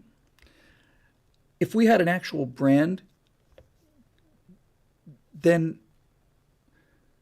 that's such a net gain that, look, that world is changing too. Elon Musk buying Twitter is the most important thing that has happened since Obama's elected. And it's not because he's going to allow discussions, and it's not because he's allowing this or banning that. It's not that. The reason Elon Musk buying Twitter is so important is once he owns Twitter, he does. Now he can look at what the algorithms do and why. Elon Musk isn't a conservative, but he does get free speech. And I know he's kept a lot of people who are the problem in the first place. I get it. I know there's a lot of super progressives still on that advisory board. I get all that too, right? But when you fire half the staff, that's not just talk, that's some action. It doesn't have to necessarily have a direct physical effect on the other tech giants. It's a blowback pitch. By the way, speaking of the tech giants, what do we got? We got Twitter, we got Instagram, which is getting a little more important, but not terribly political, right? We got we got Twitter, we got Facebook, and we've got YouTube, right? You're not going to buy YouTube because it's owned by Google. YouTube we're just stuck with. But Twitter is certainly more open than it was previously, and Facebook is going out of business. They're just going out of business. Zuckerberg had a great idea, and then he politicized it. And that made it a less great idea. But that's not what's ruining Facebook. Zuckerberg is so far out on the spectrum that Zuckerberg bet the farm on the fact that people would prefer to live online in his little metaverse with this big, heavy virtual reality set. He bet the farm on that being something that people want, and that's the dumbest decision that's happened since New Coke, right? You watch him trying to sell the metaverse. Have you seen these cringeworthy commercials of him trying to talk about the metaverse, his metaverse? He's got that dead-eyed reptile scare, and even better than that, you get to, if you want to go shopping, you'll have a virtual shopping cart, and you can push it down the aisles of a virtual supermarket, and you can just pick up things and put them in your shopping cart. I'm thinking, why would I do that online? Why? Yeah, I'm sorry, it's those pale green letters I have a hard time reading. Keith says Elon Musk is a technocrat. Careful there. Yes, he is. Elon Musk is the evil technocrat that I distrust the least. So, okay. There you go. We're past peak Facebook. There's no question about that. The thing that I find most encouraging about Musk is that he has, in a roundabout way, talked about where he wants to take Twitter, and it sounds like he wants to take Twitter into something that is more content friendly. I've heard him talking about things like being able to attach videos and so on. And unlike Rumble, look, all of our videos get posted on Rumble. All the videos get posted on Rumble, and furthermore, everything that we link to on our website goes to the Rumble listing, not the YouTube listing. But Rumble is, I'd love somebody to come up with a number. I'd be willing to bet you it's well less than 1% of the viewership of YouTube at any given time. You've got to go where the people are. But Twitter is different. Twitter is a network, and that network already exists. The network effect that cripples Rumble or Donald Trump's Truth Media or whatever, you've got a much smaller problem with Twitter. If Musk decides that he's going to technically figure out a way to have people attach videos on Twitter, then okay. I don't know. We'll see. Woody Fool says, and again, my students are finally suspecting TikTok. Yeah, Elon just fact-checked Lizzie Warren. I saw Twitter fact-check the president. Oh, excuse me. The president, asterisk. And so it's getting better. We're not out of the woods. We're not even into the woods yet. Well, let me rephrase that. We can't see the end of the woods. We're not out of the woods. We can't even see the forest setting, but we're at least heading in the direction, right? We're heading in the right direction. So if it turns out that they control all these media outlets, we used to talk about the mainstream media, right? They've got CNN, they've got NBC, ABC, and so on. Every single day that goes by, that matters less and less and less, right? Nobody watches ABC News. Nobody watches CBS News. Nobody doesn't. They just don't. It's not, Greg Gutfeld is outdrawing The Tonight Show. And I'm not surprised about that, but that is a data set, right? It's a pretty profound data point when Greg Gutfeld is got the number one late night talk show because Stephen Colbert decided to turn The Tonight Show, which was always a non-political show, or at the very least a somewhat fair political show, will attack the president, whoever that person has to be.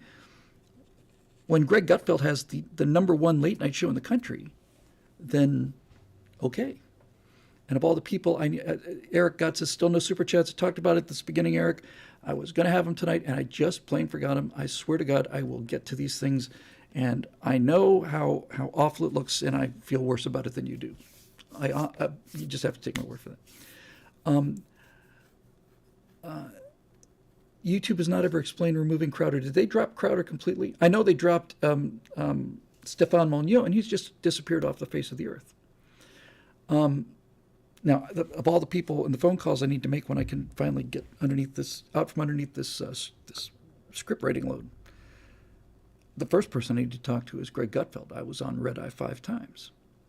And last time I was on Red Eye, now we'd been drinking heavily, obviously, after the show, but he said, Bill, if you lived in New York, I'd have you on every week. I said, well, I don't, but I'm happy to come out. That's back when Red Eye was, I remember, I think in East Coast, I think I had to stay up till 3 a.m. to watch it, something like that. So, yeah, people, I want to go back to what I said a minute ago about these videos of young women saying that they're not being fair to men at all. I'm hearing a lot of these kind of comments, and I'm hearing them from everywhere. So this tide is turning, and it's turning upstream of the politics. So let's see what we can do about that. Crowder has the Blaze beside him, and so does good Lord, these brain freezes are going to be the end of me.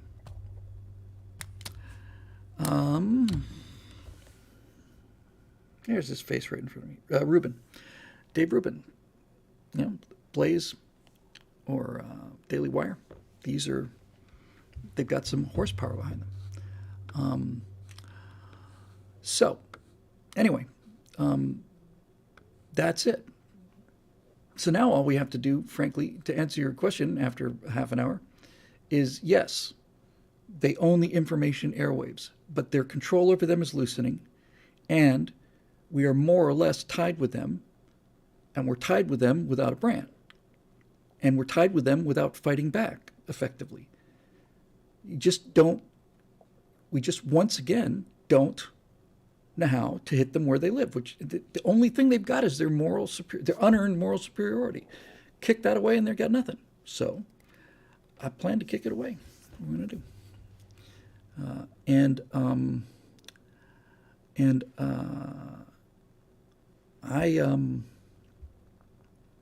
I don't have to have the reach. I just have to have the weapon. I don't have to beat the whole army as long as I'm manufacturing the hand grenade. That's something anyway. But their system isn't working, and it works less well every year.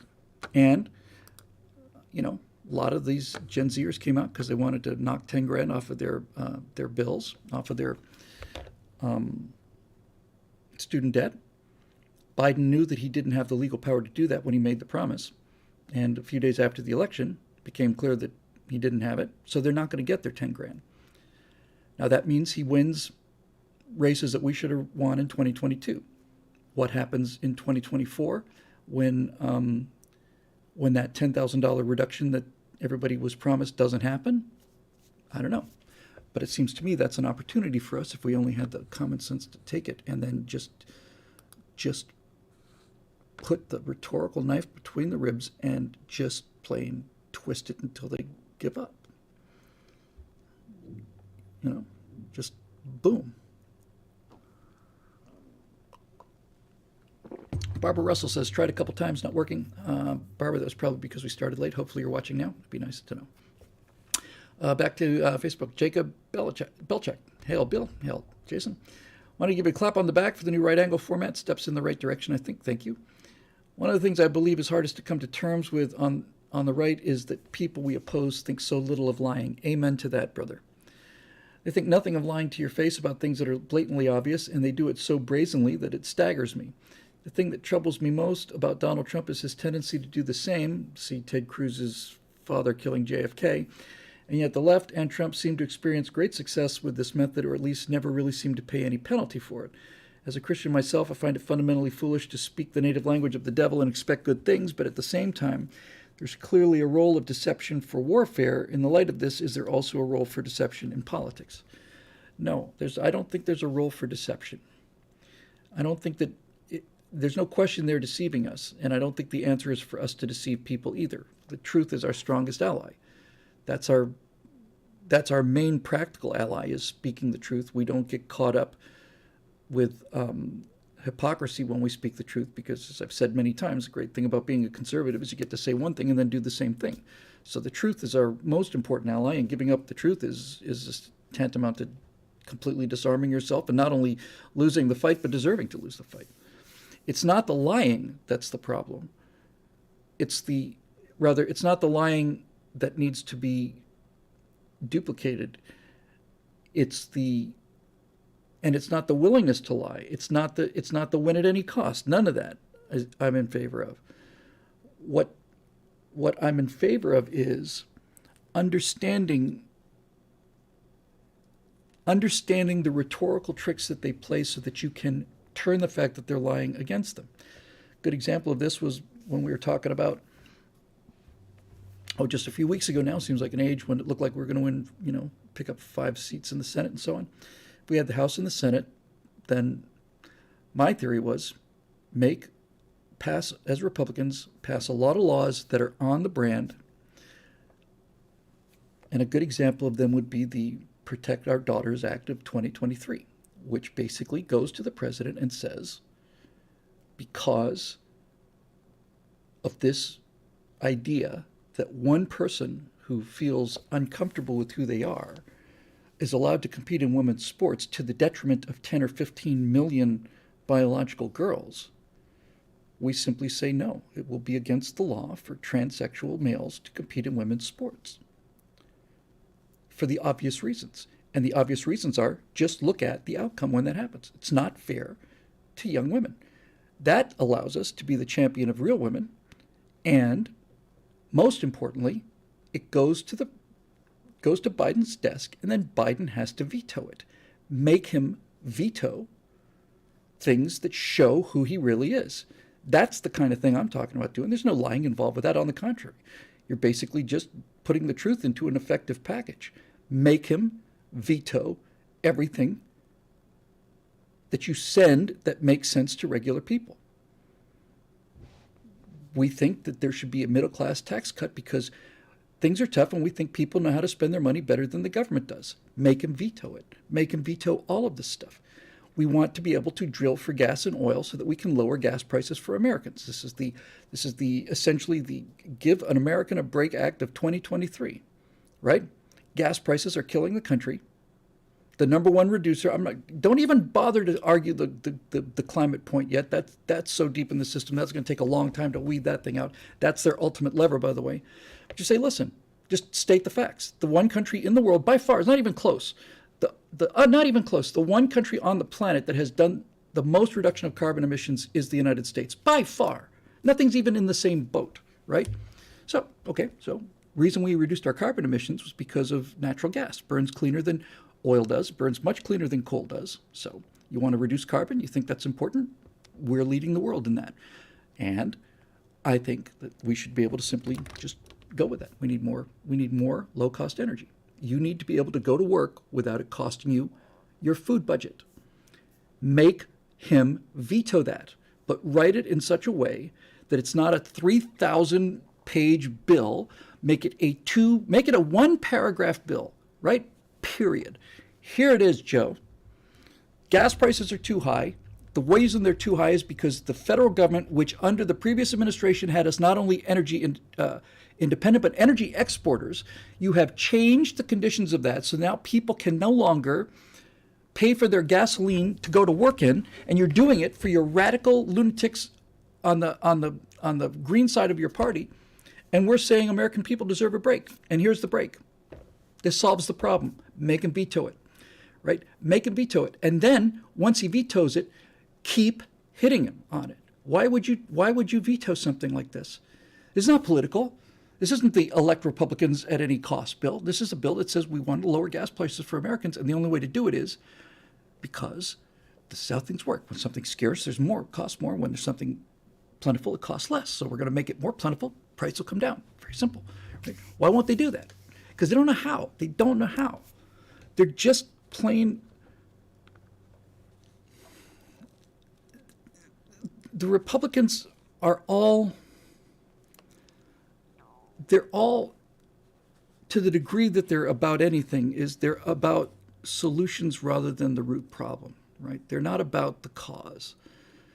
They're about the root problem. I don't mean to give away, since look, this show gets recorded, it's seen 10 times more people watch it recorded than watch it live, but I do the show for the live viewers. So I think we talked about this on one of the right angles, and I don't know if it's come out yet, but nevertheless, here it is again, right?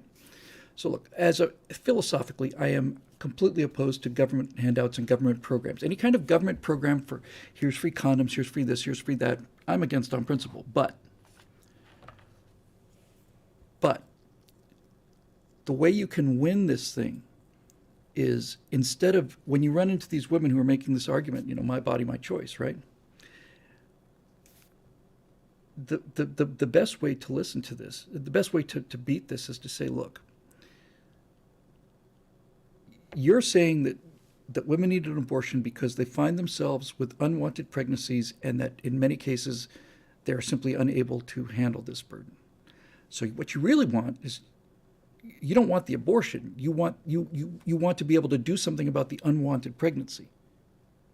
That's why you are so adamant about abortion, is because it's the only solution available after conception, right? So you're not arguing so much for abortion so much as you're arguing that you shouldn't have to carry a baby to term. That's your argument. That's what you're saying. And been in the heat of passion myself, and I know how these things work, right? Why don't we just say, well, what do you know? We are 100% with you on this, right? We're completely with you on this, 100%.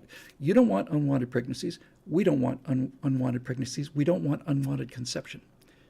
So they have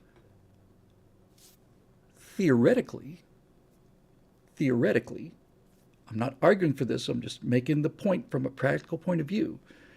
If you could throw a switch so that humans having sex would not result in children unless you hit a button that says, I do want this to result in children, then the abortion problem would go away. In other words, if the default position of human sexual activity was no pregnancy possible, and that the only way to have children would be to say, I would like to have children, then abortion goes away, right? And that's what we want, right? So, would I be in favor of the government issuing at no expense these implants that basically prevent you from getting pregnant for 5 years with a 99.97% success rate? 100% I would. Yes, I would, 100%. And to people who say, well, you're encouraging, an immoral lifestyle. I'm not encouraging anything. What I am saying is the problem is that there are millions and millions and millions of children that are aborted in this country, and that problem I would like to solve. Then you can basically say we're on the same side, right? We want the same side. We want the same things. We're not enemies. We're just we're told that we're enemies, but we're not. You don't want to get pregnant without wanting to get pregnant. And we want that too. So why don't we do this, right? STDs are a problem for the people who consensually engage in this activity.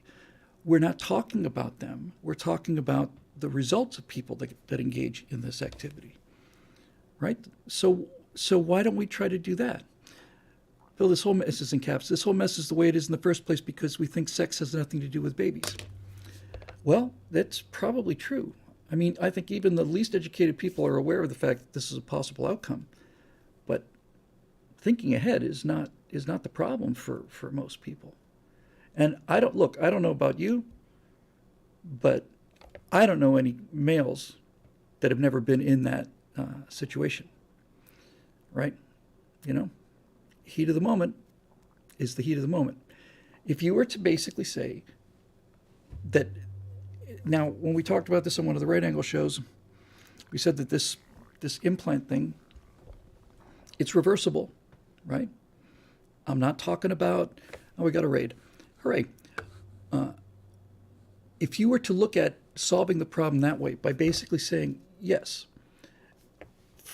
for 10 minutes in the doctor's hospital and a tiny little bit of local anesthetic, if that, then you can have all the sex you want to without getting pregnant. Then unwanted births go away. Now, somebody had said that implant only lasts for about 5 years and apparently is not good after that. Okay, but if you were to take a 5-year window, I bet you anything that most of the abortions occur within that 5-year window of age, 18 to 23, somewhere in there. Okay. Now, is this a solution? No, it's not a solution. The solution is to think constructively. The solution is to do all of the moral things that are there. But we're not talking about even fixing the boat now. We're just talking about plugging the holes, right? We're just trying to stop this thing from sinking. So there is a solution to this. It's not only a biological solution, but it's also a political solution. It basically says we want the same things as you do. All those women out there that want to kill conservatives because conservatives are doing what they can to stop the killing of unborn children. But what they really want is they want to not have to become pregnant for sexual activity. That's what they want. That's what we want. The technology is there to do it. So why don't we just plain think about that? And to whatever objections you can raise to being a part of that, those are legitimate objections, but is the gain not worth it, right? I mean, if you save 20 million lives, 50, whatever, isn't that worth it? Is it worth a try, right? Becky says, "Don't be ridiculous. It's already available. Do you want it for all girls? What the? I don't want to make it anybody. I don't want anybody to tell anybody else what to do with their body, right? I'm not.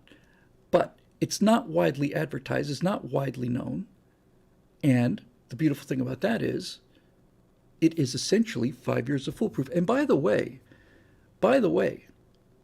if you could make the same thing for males, then not only would I be in favor of it, but I think that actually would be more successful, right? Because people say, well, if a woman gets pregnant, the man can just walk away. That's true for the moment, but if it turns out that that baby is born and then they can prove that that male is the father of that baby, then that young man is financially responsible for that child for the next 18 years. There's a lot of young men that don't want that option either, right? So I'm not talking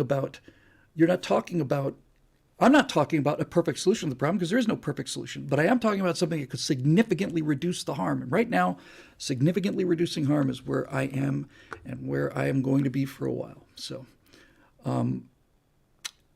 anyway, Jacob, no, you don't, deception is not the answer. Rhetorical skill is the answer. Rephrasing questions is the answer. But basically, the reason you would rephrase questions in the first place is to bring truth into the argument when, as it turns out, they have constructed the argument so that truth doesn't enter into the picture, right? Just once again, the whole trans thing. Who are we to say that this person cannot compete and live their dreams? Look, I don't want to be the person who tells somebody they can't live their dreams. Of course you should be able to live your dreams. But if living your dream means that 10 million biological girls don't get to live their dreams, then no, you don't win. Sorry. No. No. And I have no problem saying no to that. You are harming people. I'm not, you hate trans people. I don't hate trans people. I don't care. It's none of my business, right? You want to become a trans person? Knock yourself out. It's not my business. I don't care. But when you insist upon people agreeing that makes you a biological female, so that now you can swim against the rest of the women and come in first by 40 seconds, not by 4/10 of a second or even 4 seconds, by 40 seconds, then no, your disappointment does not outweigh the disappointment of 10 million other people. It doesn't. Sorry, no. We don't ever get to that point. We're afraid of being called ists and phobes. And so we have no one to blame but ourselves. Moving on. Dave Olson. So Artemis is at long last on its way to the moon. Let's see how much of this we already covered. And there was much rejoicing. I'm of two minds with this. On one hand, it's way too late and ridiculously over budget. And not to sound like a broken record, but the you-know-who had gotten half of that money 10 years ago, we'd have already had the Earthlight Hotel at Muscombe 1 on the Sea of Tranquility. On the other hand, I was born a few days before Apollo 15 blasted off, you dear sweet summer child. And there may have been moonwalks my whole life, and now that we're down to 4 remaining, any lunar progress is good. I just want the next batch of moonwalkers to be Americans, regardless of what they look like, which bathroom they use, or who they marry, or what name they call God. Thoughts? Hopefully, Dave, I've covered all that in the beginning before I got to your question, because I talked about SLS and SpaceX and stuff for the first half hour of the show, so I'm just going to assume that one was asked and answered. Lynn Dennett, hello from Japan. Hello, Lynn. I can't tell you how much it means to hear things like hello from Japan or hello from South America or Australia. It's just astonishing to me, really. Honestly, astonishing to me. But thank you.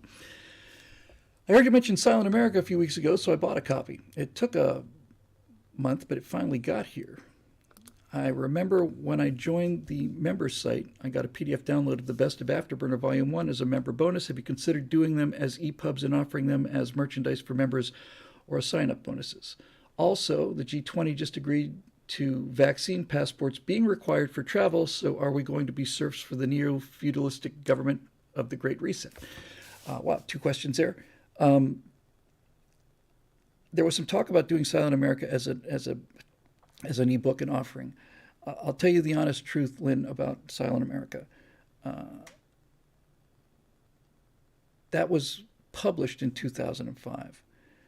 And one of the greatest pains that I have to live with is the fact that that country is no longer here. This country is still here. And my attitudes towards the country are the same as they were. But it is, there's nothing in that book that I would write today that I would write the same way, including the one that I liked the best, which was the Columbia essay. Right? I wrote the Columbia essay the evening that I found out about Columbia. Looking at it now, with 20 years of history on it, I realized that was the moment. It wasn't during the reentry, and it wasn't even during the days after reentry, but in the weeks and months after Columbia, that's when I realized I'd given up on NASA. I gave them Challenger, right? I gave them Challenger because people make mistakes, because people are human and they get complacent. I gave them Challenger. I said, okay, it was a gigantic mistake. We saw it coming. We didn't do anything about it. The lesson was that we should do something about things that we see coming. And then along comes Columbia, and it's like, you guys learned nothing from Challenger. Those 7 people that died on Challenger taught you nothing. You knew there was a problem with the foam. You knew. And you simply kept going, knowing that it was dangerous. And you told yourself it wasn't dangerous when you knew it was. And what's more than that, the flight director on the Columbia mission turned down numerous requests from the people on the flight control team for that Columbia mission, who begged her to contact I don't know if it was the Air Force or the CIA, one of those two, probably both of them, and say to them, listen, we need you to use your big keyhole satellites to image the bottom of this vehicle and the leading edges of the wings. We need to know whether or not this shuttle has been fatally crippled. And she said, I'm not sending the request because it doesn't matter. If it turns out that it's mortally damaged, then there's nothing we can do about it. That's when I gave up on NASA. That's when I just basically took my NASA pin off and just said, you can have it back. I don't want it anymore. I don't want it anymore. That's the reality of what happened, right? And even if you take the malfeasance of Challenger and Columbia out of it, you still can't escape the much larger malfeasance of, we spent 30 years going around in the same orbital track that John Glenn went around in, essentially, right? We spent 30 years in low Earth orbit. We had the shuttle to go to the space station. We had the space station so there'd be a place for the shuttle to go. I've said it 100 times, but when I interviewed a guy from NASA in 2011 or 2010, something like that, I said, why aren't we using this to do what we said we were going to do with this International Space Station? Why aren't we assembling vehicles in orbit that we can then send to the moon and to the planets? Well, because we had to change the orbit of the space station. What? Yeah, we had to increase the inclination of the orbit relative to the ecliptic. So now we can't use the space station to go to the planets. Why did we do that? Well, we did that so that the Russians could get to the space station. So in other words, in order to build the space station, we had to destroy the purpose of the space station. Well, I don't know if I'd put it that way. Well, I would. I'd put it that way. I don't know how else you're supposed to put it. That's what we did. So we spent 30 years, the bulk of my life, doing nothing and going nowhere. And I had given up completely on it. And I had remained given up completely on it until that first Falcon Heavy launch. That's when I became a believer again. But not a believer in NASA. NASA spent the last year and a half making sure that Elon Musk cannot fly the Starship. They have bogged him down. The government, FAA, and then NASA have stopped SpaceX from flying the Starship. And the reason that they stopped them is because they've got this $5 billion investment in this antique that just launched yesterday or 2 days ago. And they don't care. It's the same thing with Bezos, right? At first, and I mean years ago, I thought, Jeff Bezos, finally, somebody's trying to do private space. He's got the money. Great, fantastic. Okay. Blue Origin, yeah, he's very secretive, doesn't talk about it much, just, well, okay, hopefully he's out there working on it.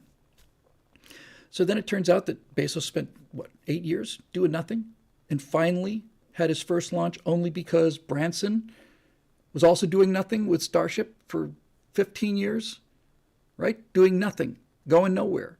Finally, Branson says, all right, I'm going to fly on this. So then Bezos, well, if you're going to fly, then I'm going to fly. Next, it's like these guys are dicking around. It's a hobby for them. It's not a hobby for Musk. And the board changed, I used to have NASA Vector tattooed on the inside of my skin, right? I used to have it tattooed on my heart. And it took an awful lot to get it off of there. But they've done an awful lot.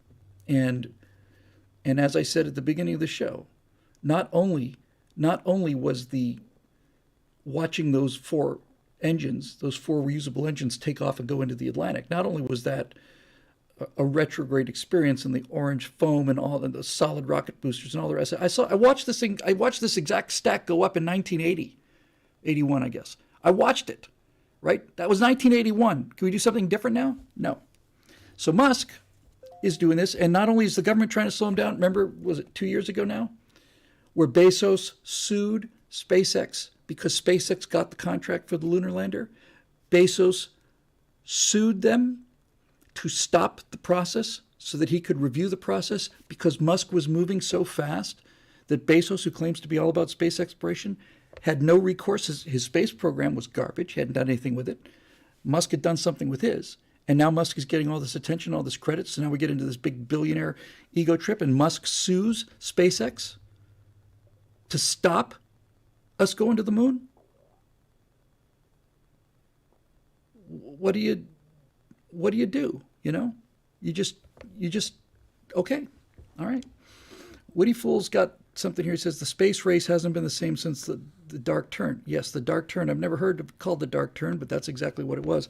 And look, the space race, the Apollo program, which is an integral part of not only my life but of my character, right? The Apollo program is just had such an effect on me that I can't imagine myself without it.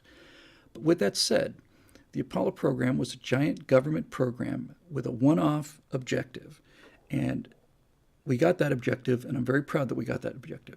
But space exploration will not happen until it becomes profitable. It cannot be a proposition that loses money forever. It is the kind of thing that requires an awful lot of upfront investment. So did Daily Wire. Daily Wire was in business for 3 years before they turned a profit. Now they're humming.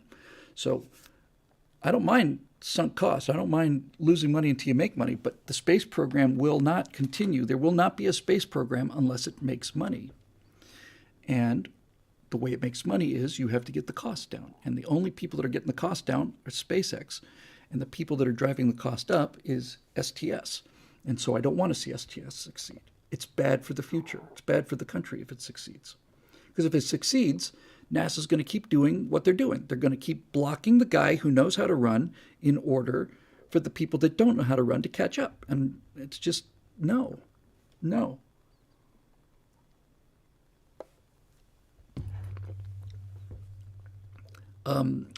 Buck of 588 says Musk could easily put a Dragon capsule on a Falcon Heavy and get it to the moon, but they won't crew rate the Heavy. Of course not. Why would you put it on a Falcon Heavy? I'm sorry, I misunderstood. I thought you meant put it on the SLS. Yeah, okay. You know why he hasn't crew rated the Heavy? Because it's a backward step. Because the Heavy is already flying. It's lifting heavy cargo into orbit. He could crew rate the Heavy. That's a bureaucracy problem, not an engineering problem. He could crew rate the Heavy, but why would he do that when he's got something that's going to replace the Heavy and it's sitting there waiting to launch, waiting for the government to give him permission? Waiting for the government to give him permission to go fly to the moon. So this is where we are now, and we've been this way for quite a long time.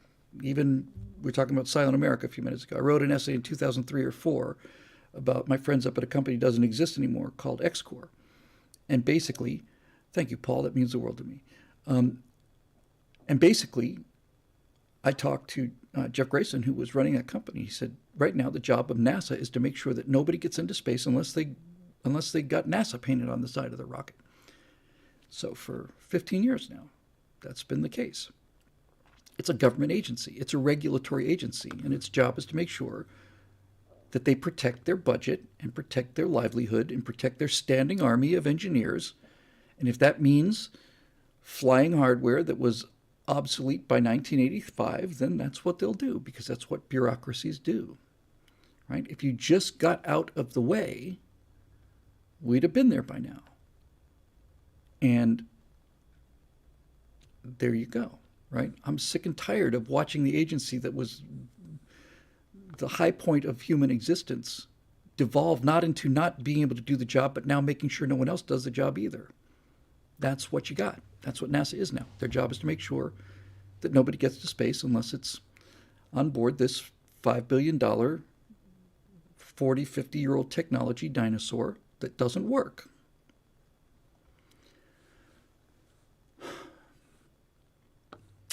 As far as the G20 goes, vaccine passports, okay. Um, we ultimately, if let's just say that happens, or is in place now, we still have enough of a free country here to have turned that down here in America. But if it turns out that you cannot fly to Bermuda, let's say, or Europe or whatever without a vaccine passport, then I'm not flying to Europe. And if enough people decide that they're not flying to Europe, then this will go away because there will be enough pressure put on the politicians to make this stupid thing go away. Great example of this. I mentioned it before, but nevertheless, there it is. 2014, I remember it very well. January 1st, 2014, I went to the grocery store here in California and I got whatever I needed, and they gave it to me in paper bags, and I said, I'd prefer plastic, please. And they said, we're not allowed to sell you plastic anymore. As of January 1st, 2014, plastic bags are illegal in California to save the planet. Okay. All right. So I put them in paper bags. I grew up with paper bags. Now I remember what it was like to have to carry all your groceries up here and have the wet stuff fall through the bag, and how many trips you had to make, because plastic's much better. All right. So no plastic bags. Fantastic. So there are no plastic bags for 3, 4, 5 months. And then all of a sudden, there were reusable plastic bags, which are much heavier, much more plastic than the ones that used to work so well. But people's demand got around the law. Can't have disposable plastic bags anymore? Nope. Well, here are some reusable plastic bags. They're a lot thicker, and we'll charge you 15 cents for them each. Okay, I'll pay another 45 cents so I can carry this stuff home. And the people got around the government because the government's idea was stupid. Nobody wanted it. The people that wanted it were the people that don't shop for groceries, guys like Gavin Newsom and Nancy Pelosi. They're the people who voted for it. Right? Look, plastic in the ocean is a problem. It's a serious problem, right? And the reason it's a serious problem is because of all the plastic that's in the ocean, 98% of it comes from 9 rivers, and all those rivers are either in India or Pakistan or China. All of it. All of it. The United States is responsible for less than 1% of the plastic in the oceans. Well less, I would think. And so if we say you can't have a straw in California, then all that does is make you feel good about nothing. I'm not saying there aren't problems. I'm just saying you want to solve the problems, let's solve the problem. They don't want to solve the problem. Mostly they can't solve the problem because they can't do it. Look, when they talk about the climate, there's nothing they can do about China because China's doing what China's doing. Talk about plastic in the oceans, comes from India, Pakistan, and China. We don't control those countries. And so we get up on our hind legs and talk about all of the stuff that we're going to do that has no effect on anything because we've already done it. Right? We've already done it. Nope. Doesn't matter to them. They are disconnected from reality. I'm all about solving problems. You want to solve the energy crisis? We can solve the energy crisis. I don't believe there's a climate crisis. The reason I don't believe there's a climate crisis is not because of what temperatures are doing, but because 80 million years ago, CO2 concentrations were not 240 parts per million. They were 3,000 parts per million. They weren't 450 parts per million. They were 3,000 parts per million. Sea levels were 100 feet higher than they are now. 80,000 years ago, there was a layer of ice that's 2 feet thick in the middle of the country where the inland ocean used to be, and the Earth recovered from those, so I'm not worried about the planet. The planet's going to be fine. If you want to address problems that we have to deal with, I'm totally down with that. Let's get plastic out of the ocean. Great. We know what to do. We need to clean up these rivers here. And if that means we have to spend Western money to clean up the rivers, okay. All right. They're spending billions of dollars to give away free education to people who refuse to pay for their education. Okay, I'd rather spend that money on cleaning up the oceans. And as Fly in 2003 points out, the evidence is that Democrats live in coastal areas. The most expensive real estate is on the coast. It continues to be that way. And I've been living in Florida. Well, I don't live there anymore, but I got to Florida in 1970 on Key Biscayne. Key Biscayne's got seawalls everywhere. So for the last 50 years, that water level has been pretty much there. How disappointed they will be when it turns out that everybody doesn't die.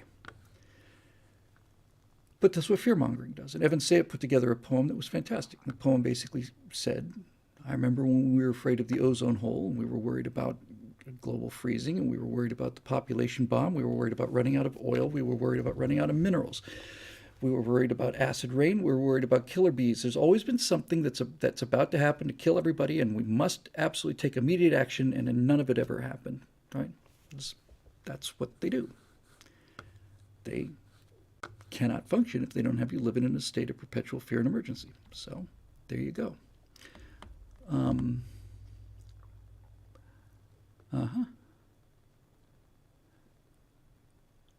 So that was Silent America from Lynn. Thank you, Lynn. Jim Samples. Hey, Jim. Good to see you. Bill, what do you think of this analogy? Today's cancel culture of censoring, banning, and ostracizing and firing for the wrong speech, to me, is nothing less than a rebirth of the Puritan era, minus all the religion, of course. Jim, I've been spending all of my free brain cycles, and I mean all of them, in 1917, 1918, St. Petersburg. I've just been living there, right? Living there. And the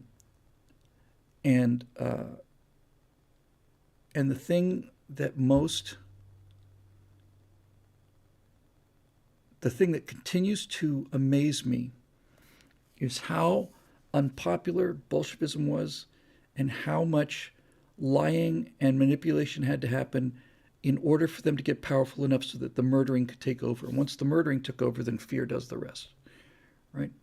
So censoring, banning, ostracizing, and firing people is a way to get them to shut up. And you don't have to get people to shut up if you're speaking the truth and if you're saying something that people might go for. The only reason to ostracize, ban, or shut up, cancel people is because those people are making a point that hurts you because they're hurting your sale, right? So the Bolsheviks basically killed 20 million of their own people in order to stay in power. And this is why I sent an email out today saying, listen, I originally thought this was going to be about the leaders of the secret police. I thought it was going to be about Dzerzhinsky, Mezhinsky, Yagoda, Yezhov, Beria, and all the rest. But the more research I do, it keeps coming back to the same thing. And the same thing is, it was Lenin. It wasn't Stalin who came in and ruined this thing. It was Lenin. Lenin built the whole thing. The Soviet Union was Lenin's personality embodied. Suspicious, paranoid, secretive, distrustful, constantly insecure about remaining in power, constantly doing anything necessary to shut up any challenge to their own personal authority. That's all there is to it, period. That's all it was, right? Power, power, power. Man said during the revolution, all power to the Soviets. The first thing he did when he took power was he basically made the Soviets, the actual councils, rubber stamp, illegitimate. He lied about everything, and he said he lied about everything, and he knew he was lying about it in advance, and he would say to his friends, we have to lie about this in order to get to there. The theoretical nature of everything was that, oh, well, if we have to kill 20 million people, then certainly it's worth it, right? Well, you asked the 20 million people if it was worth it. You didn't get it anyway. 2 months after the Russian Revolution, when the Bolsheviks took over, the Bolsheviks were in all of the palaces, they were in all of the mansions, they were all in the top hotels. And one of the reasons that they kept this scam going for as long as it did was they didn't want to go back to live in their hovel. I noticed that Lenin didn't go back to being an obscure person who sat in cafes, and Trotsky didn't go back to being some lunatic who was writing theory about eternal revolution. I noticed Fidel Castro didn't go back to being whatever Fidel Castro was, the son of a millionaire planter. All of these people who represent the people, Mao, none of them went back to being the people. None of them said, okay, we've got the people's revolution, the people will take over. No. Lenin said this is a dictatorship of the proletariat, and what he meant was it is the dictatorship of the Communist Party, which means it is a dictatorship of me. Whatever I say goes. And how people can continue to get suckered into this again and again and again and again and again. Listen, socialism, the whole idea of socialism is over when you understand the historical fact that Fidel Castro died with $900 million in his personal bank account. All right? The man of the people, the great fighter of exploitation. He got to power by chasing Batista out of Cuba. Batista ran away with $300 million. Castro ended up with $900 million of the Cuban people's money in his personal bank account. But he wore the same jacket the whole time, so he's obviously a man of the people. He told people, I live in a fishing hut. Nonsense. Don't be ridiculous. $900 million? That's a pretty fair hunk of change. I don't think even Joe Biden can compare with that kind of graft. What does it take for you people to believe this? Nothing. No way. You cannot convince them. You can't commit. Look, of all the lines I've written so far, the one I like the best by far in this series is this. If you're determined to defend communism, the best thing you can do is to know as little about it as possible. There you go. Right? There you go. All right. Eric Blake. Peace and long life, image of Bill Whittle. Live long and prosper, image of Eric Blake. So Lee Zeldin, the Republican who very nearly became governor of New York a couple of weeks ago, is giving very serious thought to running for chairman of the RNC. He's noted that his near victory proves that the GOP should never again shrug off the idea that any efforts in the blue areas that we should campaign everywhere. So should he become party boss, and how much more hopeful would you be for the future? I don't know much about him, Eric. This is the first I've heard of it because I can't keep track of everything, but nevertheless, yes. I was at a fundraiser for Mitt Romney about a month and a half, 2 months before the 2012 election. I was invited. I wasn't invited because of my capability as a donor, but nevertheless, I was invited to what was probably the biggest single fundraiser for Mitt Romney in California, and I'm sitting in a room full of, 150, 200 people with a lot of money. A lot of money. And before Mitt came out, I got to have my picture taken with him. And I said, I said something like, yeehaw, go Mitt. And he said, well, that's the idea. Well, thanks for the enthusiastic reply. In any event, Mitt's people came out, and this is the first words out of their mouth. They said, listen, we're going to be asking you for a lot of money today, but don't worry. We're not going to spend any of it in California. We're not that stupid. Everybody applauds, right? No, of course you can't win California. And me, by myself in the back of the room, there's smoke coming out of my ears saying, what makes you think you can't win California? Why can't you win California? If your ideas are good enough, you should be able to win the whole country. Why can't you win California? Can't win California because you're looking at the situation as it is. Look, the essence of conservatism is realism, but nevertheless, when you say you can't win California, what you're saying is that we have a terrible deficit, that the state is largely Democratic, right? So why spend money in California if you can't win California? Now, there is certainly a logic to that position, but Infidel 42 beat me to it. Reagan won California. California's become a lot more liberal since then, but that doesn't matter, right? If the idea is good enough, you should win everywhere, right? If the idea is good enough, if what you're selling is a good enough product and you're selling it well, you should win every state. You should pull a Reagan, let Obama win Illinois. Don't campaign in Illinois so that Obama does the same thing as with Mondale. Reagan didn't campaign in Minnesota because he didn't want to take Mondale's home state from him. He still came 5,000 votes away from running the table. Every single state is red in the 1984 electoral map except for Minnesota, because Reagan didn't campaign in Minnesota because he was a decent guy. So I'd say, hey man, that seems like a good precedent. Don't campaign in Illinois. Let Obama carry Illinois and take everything else. Why isn't that your attitude? And then either right before that or right after that, Romney said, look, we need to face facts. 49% of the country is not going to vote for me. 49% of the country's gone, something like that. I did the virtual presidency thing, and that one speech that I did 4 days after Romney when I said the next president's going to come from the pop culture, I did that because I was so mind-blowingly furious at this entire idea. Not just at Mitt personally, although certainly that. Just the whole idea is like, oh, well, we have no chance to win that. Why? Well, we have no chance to win the black vote. Why? Especially that one. Why? Who's suffering in the United States more than anybody? Black communities. Why? Because they keep electing Democrats. Why? Why do they keep electing Democrats? They keep electing Democrats because people like you, Mitt, won't go into black communities and convince them to try something different. You would think that would be the easiest sale in the country. There's nobody as desperate as that. You would think that if you just went in there and showed your face and gave them enough respect to sit there and listen to them and deal with whatever catcalls there are, if you had the fundamental courage and faith in what you're selling to go and do that, this should be the easiest sale pitch in America. Nobody wants or deserves a change more than black America. That's where all the murdering has happened. That's where all the despair is. That's where all the drugs are, right? Why? Because they're Democrats, because they keep electing Democrats. They keep electing Democrats because they're convinced that Republicans are worse, and they're convinced that Republicans are worse, Mitt, because people like you don't go stand in front of them and show them that you're not. You just write it off. Well, this is not our. And this is Rove as well. We've got our. What was the word he used? Was it our path to the White House or our strategy, whatever? Well, we know we're going to lose these states, but we can win this, and if we win this, and if we have this one as a backup, then we can find our way to kind of thread our needle through this maze. It's like no. Give them something that everybody wants, right? The only people that will be voting against you if you do this the right way will be the handful of actual communists who are trying to stop you. And that's a point of pride. You should win everywhere. You should win everybody. Why? Why not? Nope.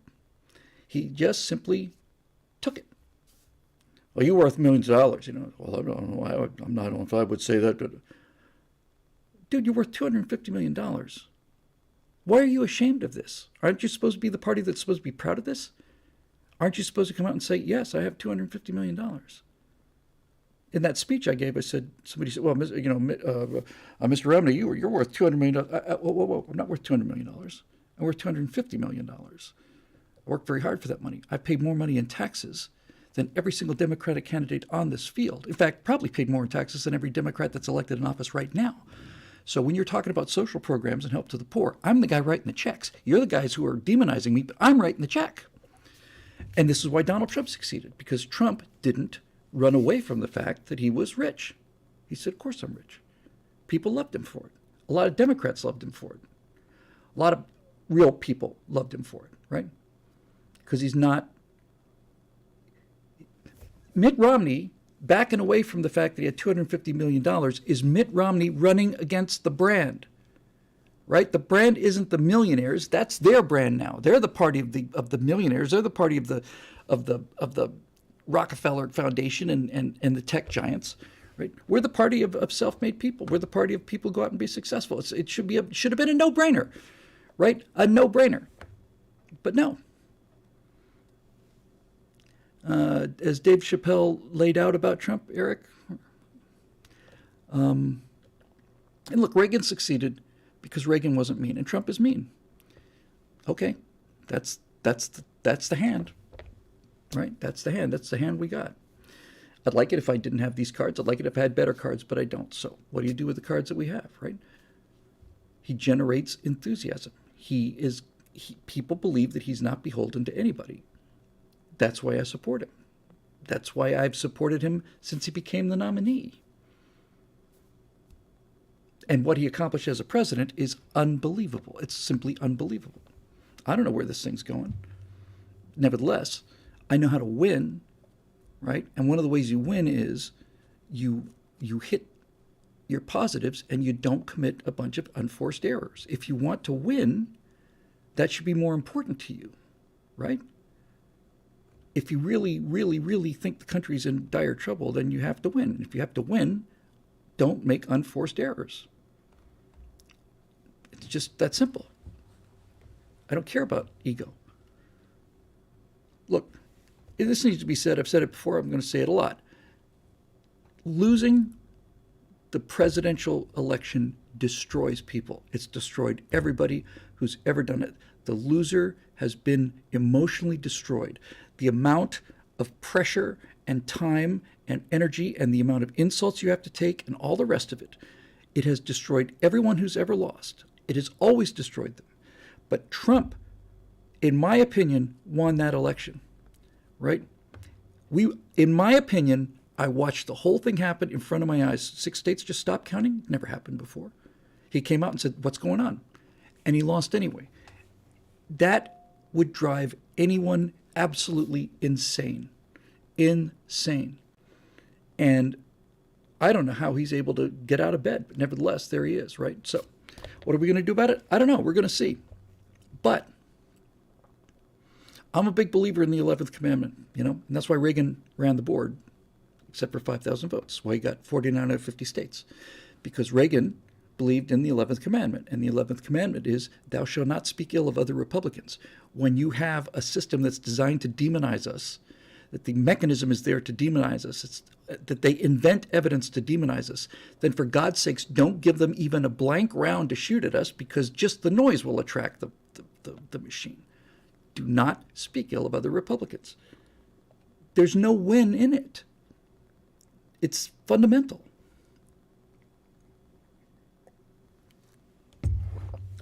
Trump is an American hero. There's no question. What Donald Trump accomplished as president in 4 years is more impressive than what Ronald Reagan accomplished as president in 8 in terms of concrete results of being president. He is the best president, certainly since the end of World War II, and maybe of all time. What he accomplished as president, what he did when he was in office. No new wars, gone from energy dependent to energy exporter, stopped China from ripping us off and doing all this other stuff, brought American manufacturing back, basically brought confidence back to the American people again and again and again. And we're back to where we were when we started this whole thing about the Republican inability to deal with messaging. What Joe Biden is saying, he's one of those dangerous MAGA Republicans. The response to this is, are you a MAGA Republican? Well, no. Of course I'm a MAGA Republican. I'm not only a MAGA Republican, I'm a mega MAGA Republican. And you should be too, Joe. You should be MAGA yourself. You know what the words mean, right? You know what the initials stand for, right? Make America great again. Are you opposed to this idea?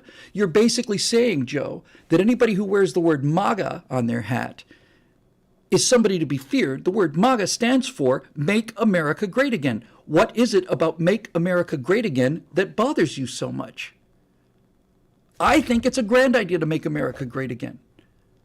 And you should too. You're the president of the country. So why the hell are you standing out there and saying Make America Great Again is something that you're going to fight to the death? What does that say about you? Forget about what it says about me. I know what it says about me. I want America to be great again. The fact that you are demonizing the entire idea of making America great again tells me all I need to know about you, and that is that you don't deserve to be in this office, right? You are coming out right in broad daylight and saying that the idea of making America great again is not only reprehensible to you, you would criminalize it if you could. Go to hell, Joe. If you got a problem with making America great, then you don't deserve to be president of the United States. This is what I mean. Kick him in the teeth, for God's sake. Why do we simply just sit there and just tell, I'm not a MAGA guy. Everybody should be a MAGA guy. Everybody who's a patriot should have no problem with MAGA whatsoever. You could be dead set against Donald Trump and still be in favor of MAGA, right?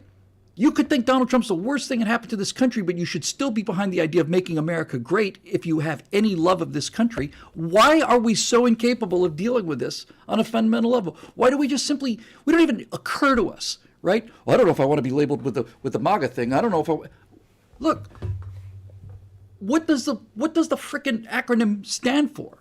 Make America Great Again. Who's a problem with that, right? We just plain simply walk into the killing box and wait for the artillery rounds to fall. It's all we ever do, right? It's all we ever do. Okay. All right. All right.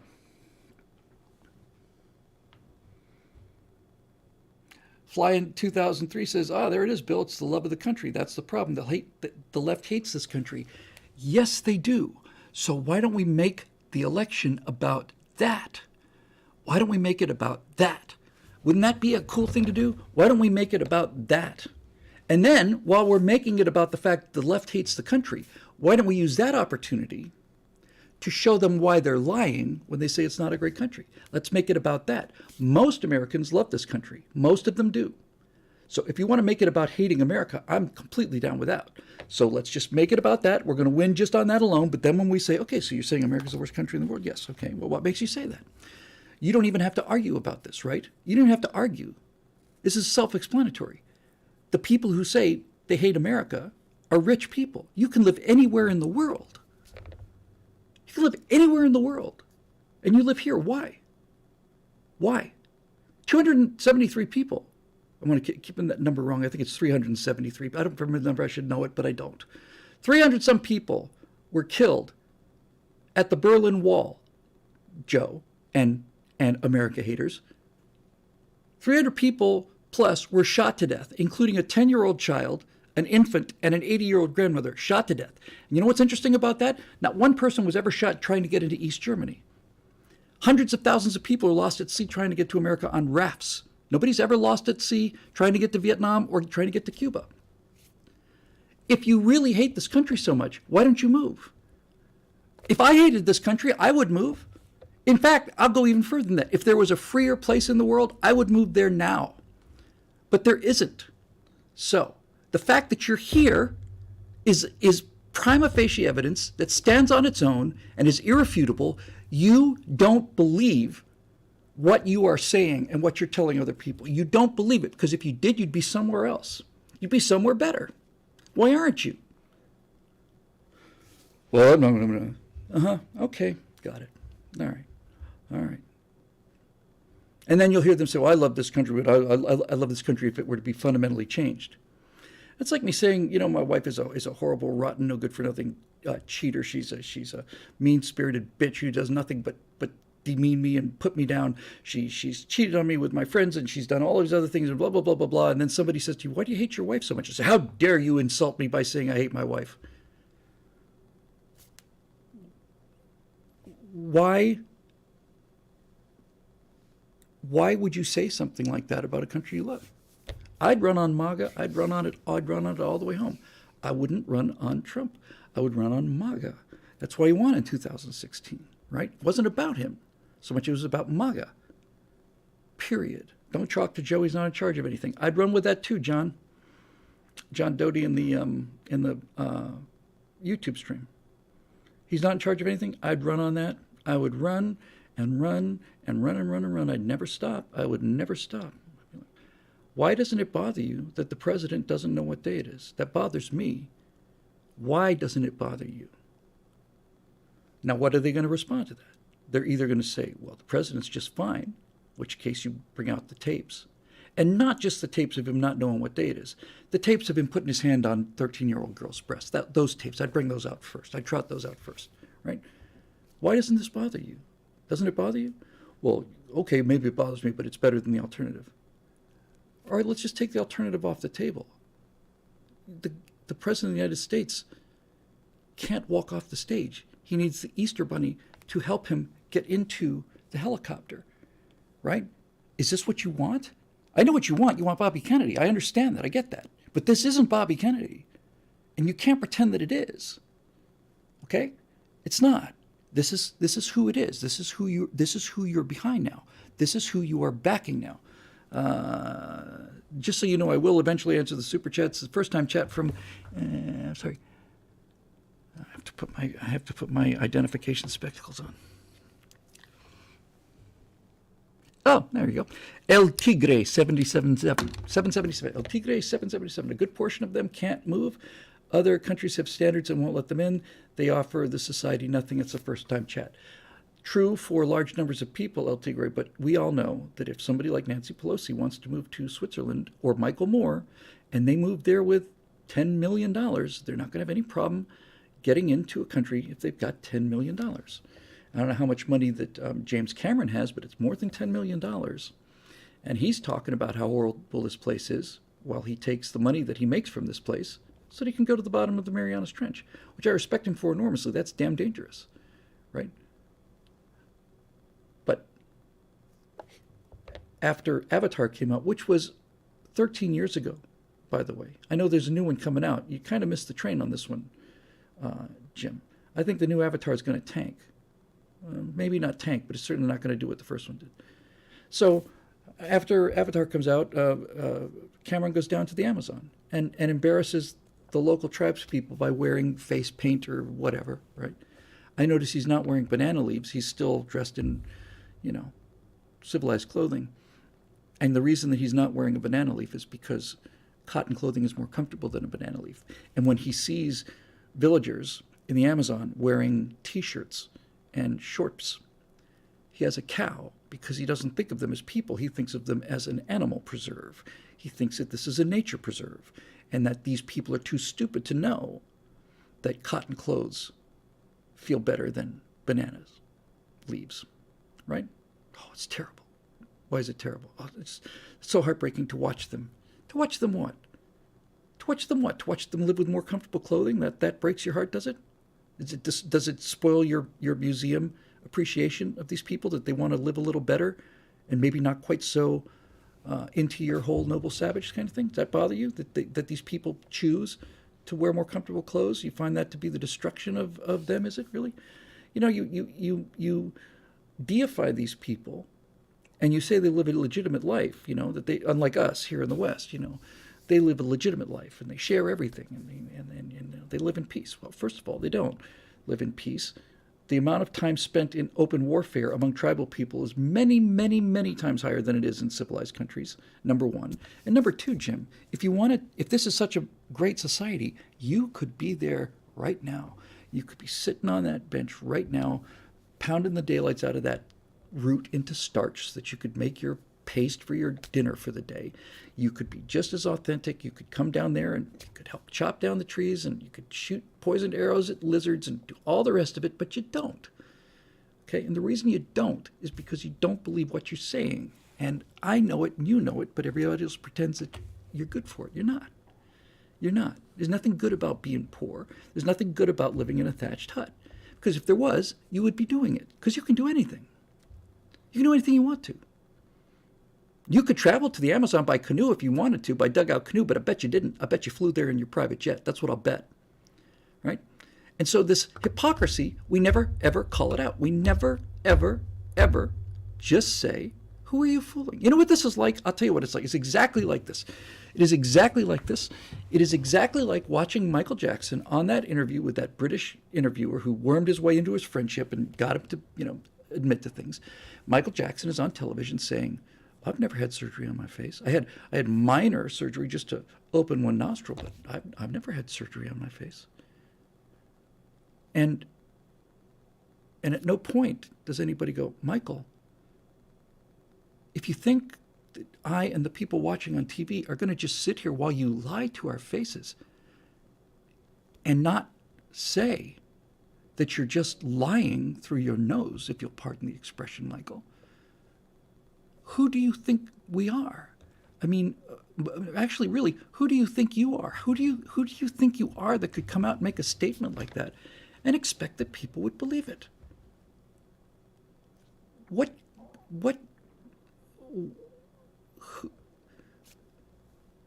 I'm speechless. Of course, you've had multiple surgeries. Now, I don't have a problem with that personally.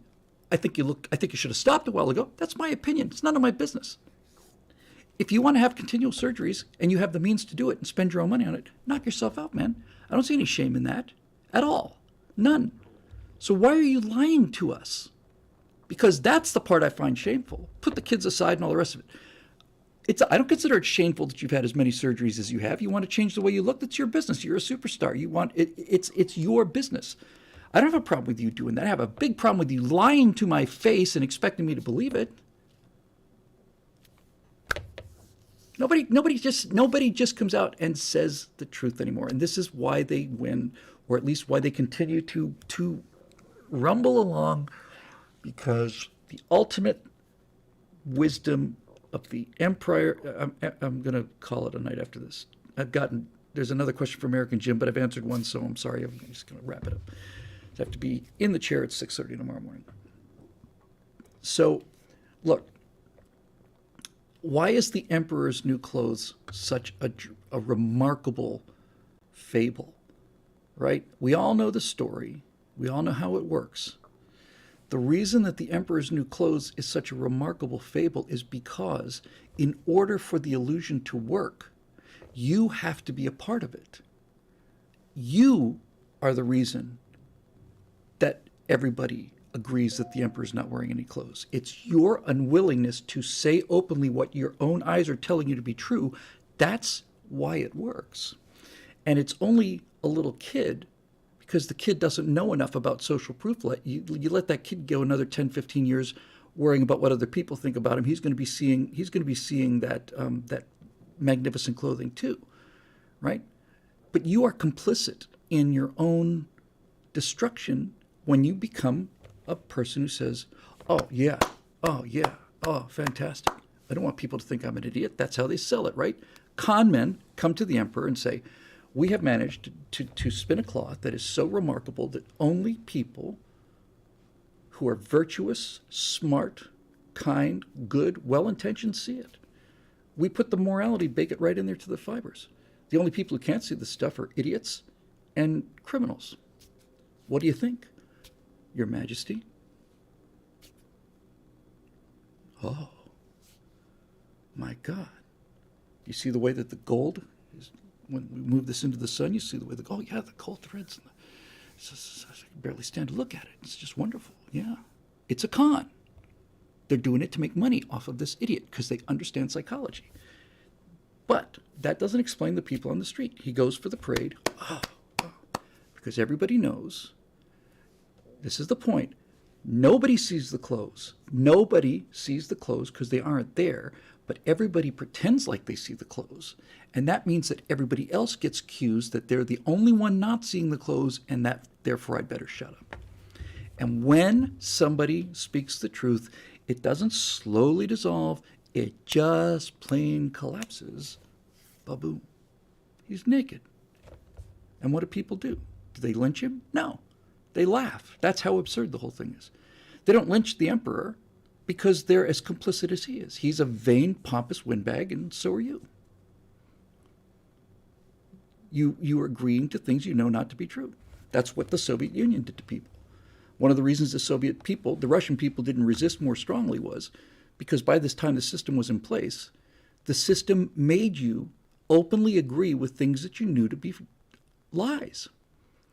And when you are openly complicit in lying every day, you've lost your self-respect. Forget about your whatever courage you might have. You have no moral position anymore. You've agreed that all this stuff is true, so you just go for it. And this is what we have in American politics today, right? I don't want to be seen as a bad guy, so I'm going to contribute to destruction, not only of the country, but of myself and of my family and all the rest of it, because I'm too chicken shit to speak the truth when I know what I'm saying is true. I've always been able to say whatever I wanted to say as long as what I believed was true, and on those rare occasions when I was wrong, I wasn't lying. If it turned out I said something that wasn't true, then I moved to where the truth was, although I frankly can't think of a case where I did that. Certainly not a case where I did it on purpose. So anyway, you're complicit in your own slavery here. These people don't have machine guns. They're not coming kicking our doors in. They're threatening to call you a bad name, and so we acquiesce to that. Watch the country just sail away. It's not something to be proud of, in my opinion.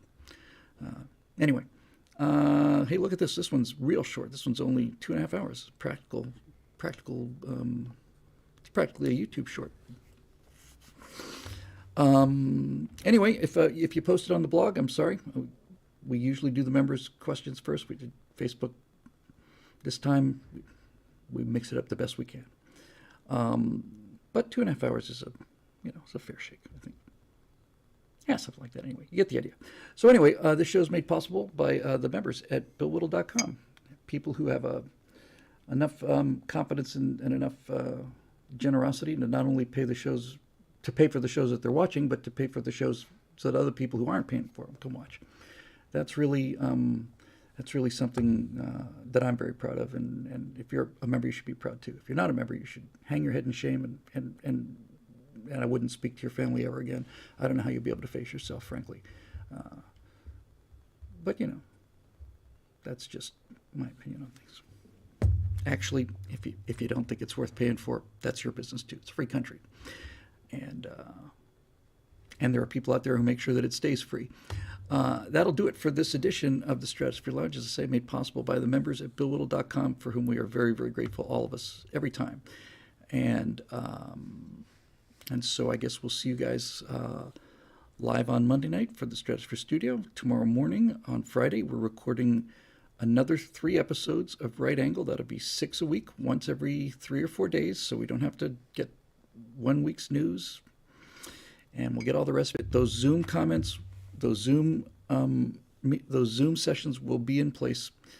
I promise you, they are going to happen because they're fun. Okay, thanks for joining us. And we'll see you next time right here on the same bat time, same bat station.